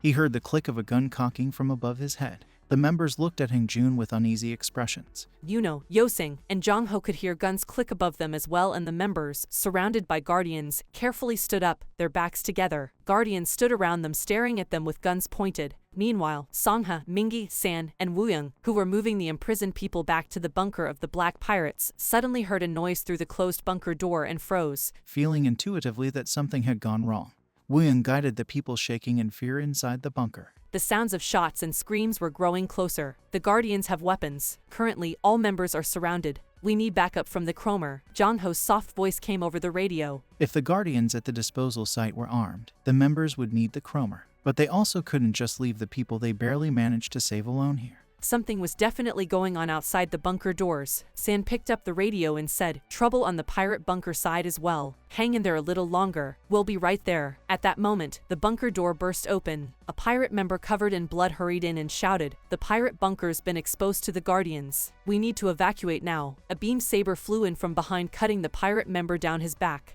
With a wretched cough, blood spurted out from his mouth and he fell forward. Behind the fallen member, armed with beam sabers, the Guardians stood and looked at the members. "Where the heck did the leak come from?" Wooyoung whispered in a low voice, unable to make sense of the situation. "For the safety of the bunker, we made sure this place was hidden, and hidden well. So just how did the Guardians get a hold of this location? It would be impossible without an inside spy." "Songha, please tell me you didn't share the location of the bunker with the Thunder Girl, right?" Songha couldn't answer Mingi's question. He had been so sure of the girl's feelings, but that might have been a misjudgment. A scream was heard over the execution stand. It was the boy's voice. The boy was being held captive by a Guardian. The head Guardian, his gun aimed at Hangjun, spoke, "Tell the members with the Cromer to come over here. I'll give you 10 minutes, or this kid, well, you know what'll happen." He set a timer for 10 minutes. Hangjun, who had been agonizing over the desolate situation for a while now, picked up his radio and relayed to the members in the bunker, "They're holding the boy hostage. I think all 4 of you should get over here right now, within 10 minutes. While the members at the pirate bunker knew they needed to quickly solve the situation on their side and head to the disposal site. With so many Guardians closing in on them, the fight was unlikely to end easily. Skillfully using the Cromer's spatial movement ability, the members knocked down the Guardians one by one. Then, in just a split second, Songho was struck in the side by a flying beam saber and fell to the ground. Mingi ran immediately towards Songha, trying to take out the Guardian and stop the attacks flying toward his fellow member. But in that same moment, another Guardian struck Mingi as well. Mingi and Songha collapsed. Then San and Wooyoung followed, coughing up blood on the floor. Having successfully pushed back against the members, the Guardian's strikes came down on them like bombs. Many thoughts passed through the minds of Hangjun, Yuno, Yosang, and Jongho as they were dragged helplessly through the disposal site to the execution area, and likewise through the minds of Songha, Mingi, San, and Wooyoung as they were kicked down by Guardians into the bunker floor. It was as if their lives were flashing before their eyes. They met the men in the black fedoras and came to this world, and, like it was some kind of fate, ended up carrying on the mission they left behind. Ironically, here in heavily restricted World Z, they remembered the dreams and emotions that, under the pressure of reality, they had begun to forget back in World A. And somehow, for someone other than themselves, they ended up running to this point, determined to save these people that had all but resigned themselves to a desolate life in this world. Through many performances, they realized just how much impact their songs and dances, which they had considered dull and insignificant, have on people. They were happy to fight alongside the Black Pirates as ATEEZ, but that all ends today. Just then, with the sound of a zap, a Guardian fell to the floor of the bunker. For a moment, the Guardian's attack stopped. When Wooyoung barely managed to look up, he saw people in ridiculous masks with thin, long sticks flooding into the bunker. The other members were also confused, as they were all wearing the same ridiculous masks, making them impossible to identify. The members didn't know whether these people were friends or foes. When the masked figure standing at the front raised their stick and pulled the handle, a zap of electricity was released. It seemed like some kind of modified electric shocker. The figure swung the stick forward as if wielding a baton, and the masked people behind them let out a cry and began running forward. The members, already covered in blood, curled up and closed their eyes tightly, preparing to be struck. Zap, snap, crack. Sounds of electricity were heard sporadically, followed by the thump of something falling to the floor. Bang, bang. The members cautiously opened their eyes to find the masked figures attacking the Guardians, taking them out all at once with electric shock waves. Broken Guardians laid stiff on the floor. The lead masked figure approached the members and stretched out a hand. Songha took the figure's hand and stood up. Ben, Mingi, San, and Wuying also took the hands of the masked people and stood up as well. I'll evacuate the people here to somewhere safe. Come here when you're done at the disposal site. The masked figure had a modified voice and handed a note to Songha before running towards the Guardians still attacking behind the members. For now, it looked like these masked people were there to help them. And if that was the case, there was no time to linger. They needed to head to the disposal site and help the members in trouble. San picked up the Cromer flash. Just as the Cromer lit up, the boy's brother, who had been hiding in the corner, also threw himself toward the light. Looks like they're not able to come over. The head guardian loaded the gun he was aiming at the boy's head. I assume the rest of the members are in the bunker now, so it's safe to say that not only the Black Pirates, but all the people you rescued and all your members must have been taken care of. The Guardians were already at your bunker before you infiltrated the disposal site. I was sure the Black Pirates had all been dealt with, but I gave you 10 minutes just in case to check if any remaining members with the Cromer were left alive. But if they couldn't come here in 10 minutes, that means they're not in the position to help you. Looks like we won't need to wait any longer. 10 minutes is already up anyways. The number on the head guardian's timer was decreasing. 3, 2, 1. The alarm went off loudly as the timer struck 0. Just then, when they thought they would lose the boy and all was in vain, Songha, Mingi, San, and Wuying appeared with a flash of light. They quickly appeared in front of the Guardians gathered in the back and disappeared again, repeating this until, before anyone knew it, they had taken all the guns the Guardians were holding and thrown them into the furnace. Then the head guardian, who was holding onto the boy, grabbed the boy by his neck, lifting him up with one hand and lowering him close to the furnace. He shouted, "Do you want me to melt him feet first like this? Everybody get on your knees." The members, who had been fighting the Guardians with their fists, halted their attacks and knelt down one by one. At the head guardian's nod, other Guardians restrained the members with rope. Despair fell over the group. At that moment, another person was watching this scene from behind. The boy's brother, having heard over the radio that the boy was being held hostage, could no longer hide in the bunker and threw himself behind the members when the Cromer flashed. He watched this situation unfold, holding his breath as he hid. These people who had saved him, these people who had stopped fighting to protect his brother and knelt on the ground, he knew he should step up and help them. Just in case, he took out the portable jackknife he brought for self-defense out of his pocket and held it in his hand. He laid the jackknife down on the floor and pushed it hard toward Yuno in the back. The jackknife slid across the floor until it hit Yuno's foot and stopped. The slight bump caused Yuno to glance at his feet out the corner of his eyes, and there was the jackknife. When he looked along the line of the knife back to its source, Yuno saw the boy's brother staring back at him. They still had a chance. Slightly relieved, Yuno grabbed the jackknife, avoiding the Guardian's surveillance. Careful not to make a sound, he began sawing through the rope tied around him. Then he handed the jackknife to Songha at his side. Carefully, Songha began to cut through his own rope. Having captured all the members and obtained the Cromer, the head guardian dropped the boy to the execution stand floor unharmed. The members were relieved that the boy was safe, at least for now. The boy let out a heavy sigh of relief and raised his upper body to look at the head guardian.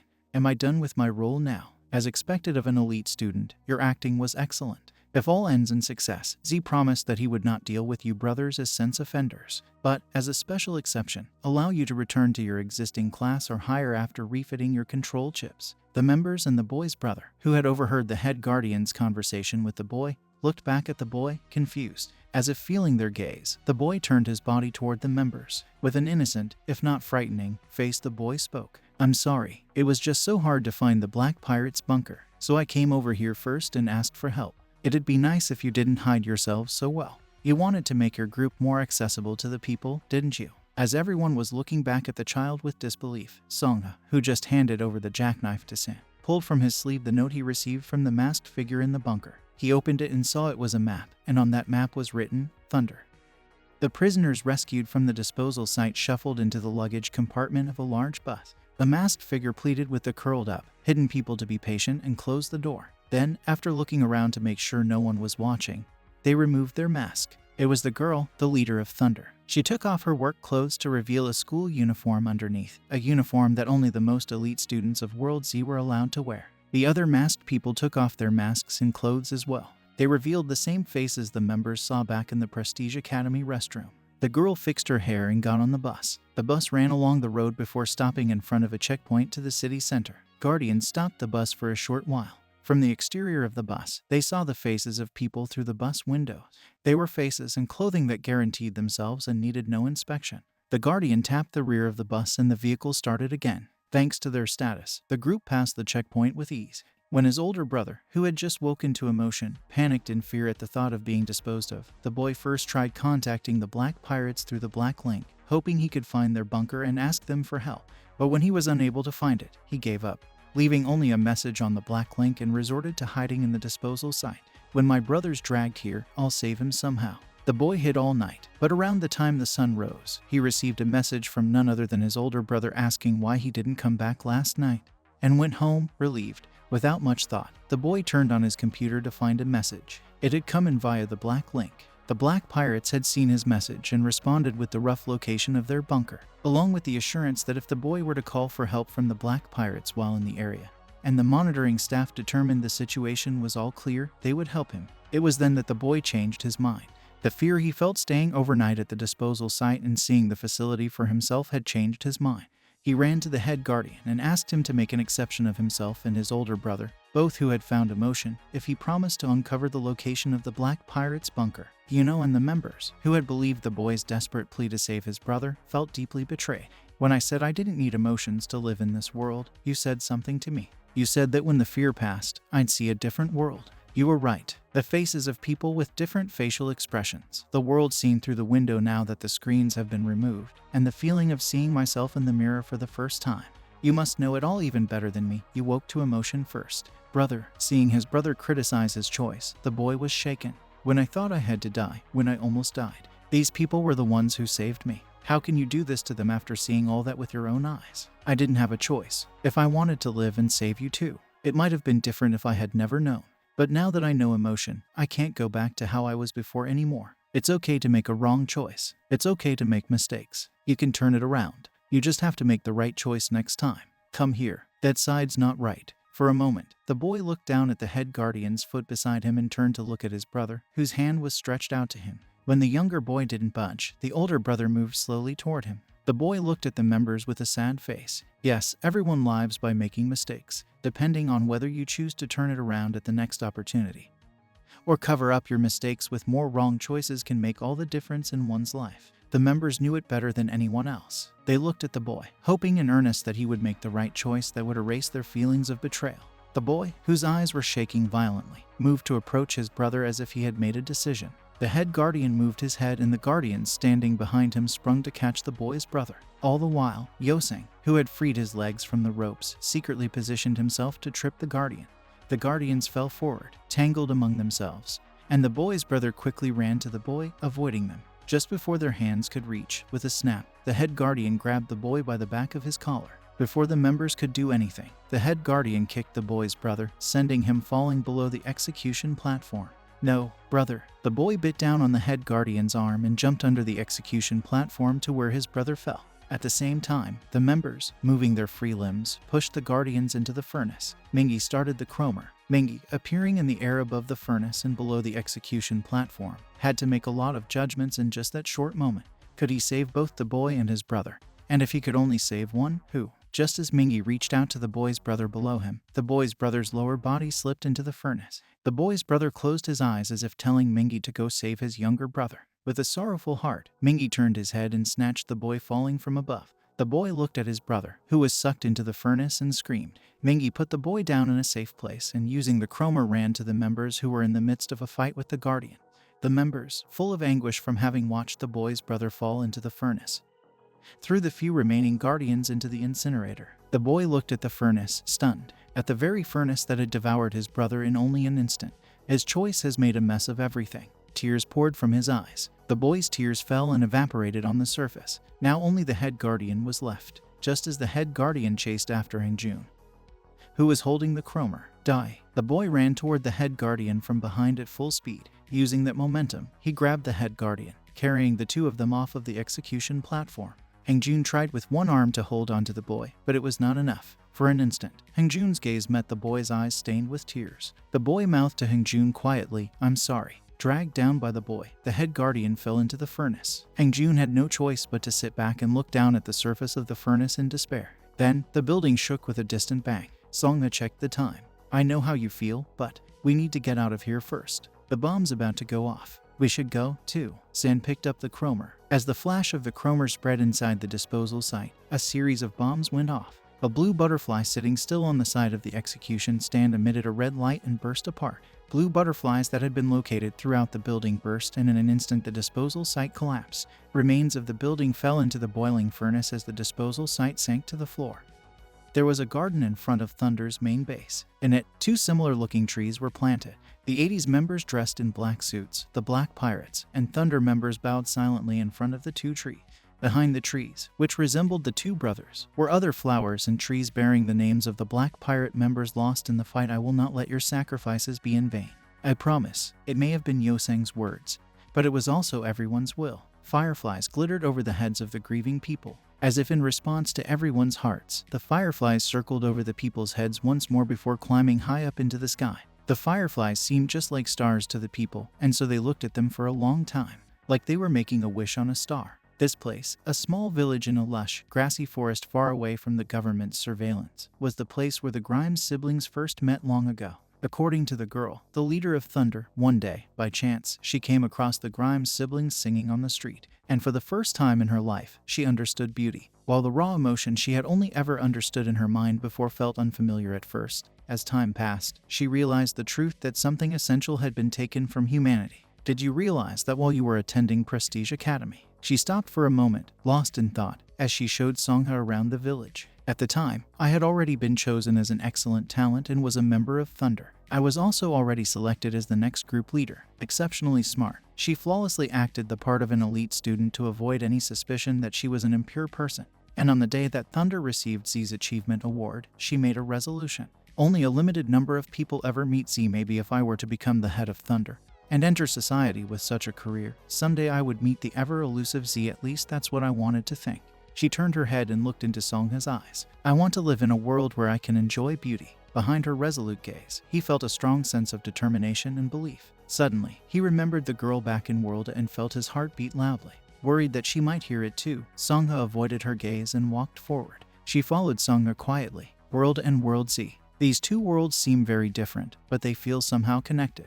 The men with the black fedoras who looked just like themselves. They were men who, just like the members from World, even if we were only dreaming, danced and sang to evoke happiness in people. While we may seem like totally different people, we are in fact the same.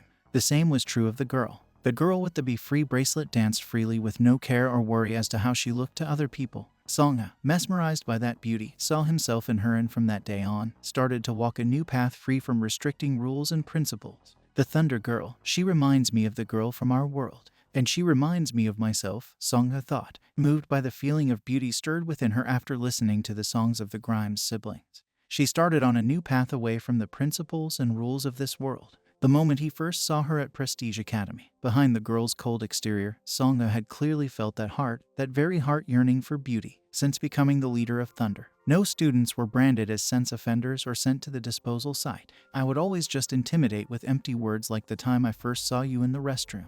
As she said that, she laughed softly. "What about the other Thunder members? Did you all come to an agreement?" "I carefully approached anyone I thought was experiencing emotion, because it's dangerous. Anyway, while that was all happening, I came into contact with some people who knew the Grimes siblings. After the siblings had their souls taken away at the Guardian's bunker, groups of people who knew the siblings or were awakened thanks to them gathered to hold a funeral. And we decided to build our base here in this place where the siblings once hid. Through all this, I also learned about the existence of the Black Pirates and heard stories about ATEEZ. I really wanted to contact you, but we, a smaller group than you, had to move more carefully. But I didn't expect to see you at the school." People passed by Songha and the girl. Thunder and a group of black pirates were pitching and carrying food to the people they had rescued from the disposal site. "I thought the black pirates were fighting alone, but I'm glad Thunder's here too." Just like how we didn't know about thunder, maybe there are a lot of other people in the world who think the same as us. They could be fighting alongside us right now. Songha's reflection on Thunder's existence giving him strength resonated in the girl's heart. Did I make the wrong choice? A small whisper of doubt had always existed hidden deep in her heart, but Songha's words changed that worry into conviction. Conviction that she had made the right choice. After ATEEZ and Black Pirate's surprise performance, labeled terrorism by the government, at Prestige Academy, the institute was temporarily closed down as the ruined curtains were discarded and mirrors removed. The building was remodeled as a panopticon structure with a surveillance tower in the center to help strengthen overall control. The students were transferred to nearby schools according to their grades, and Thunder's leader was moved to a distinguished school of similar level with Prestige Academy. Having passed the emotion detection test, with the help of a present from Left Eye, a device that keeps one's heart rate steady, and completing the remainder of her exams with top marks, the girl successfully graduated without a problem. As she was by far the most superior candidate, she was picked up by the government and appointed as Z's protocol manager. On her first day of work, the girl, who had until that point maintained her composure so well, began to tremble at the thought of finally reaching her goal. This was a place sensitive to outside intrusion. If her cover was blown here, she would be shot on the spot. Looking in the mirror, she cleared her head and took a deep breath. "It's okay. You've done fine so far," she said, looking at herself in the mirror. The Guardians came to pick her up in front of her house, and the girl followed them out and into their car. Just where is his hiding place? It must be in a difficult place to find, she thought to herself as she chased the scenery outside the car window with her eyes. She memorized the way, looking at the surrounding buildings and signs, knowing she would have to describe it accurately and in detail. Why are we going here? The car ran along a familiar road and headed for the city square. She didn't expect Z's office to be this close. They headed into the underground parking lot of the tall central bank building in the middle of the city square and entered a private space marked authorized personnel only. All others are prohibited from entering. They stopped between the walls that hid the surrounding space. The girl got out of the car and entered a hidden corridor, following the Guardians. They took an elevator in the middle of the hallway. The Guardian pressed the button to the penthouse and the elevator rushed up at a high speed. Ding! With a clear bell, the elevator door opened, and the girl walked along the long corridor feeling as if she had come to another world.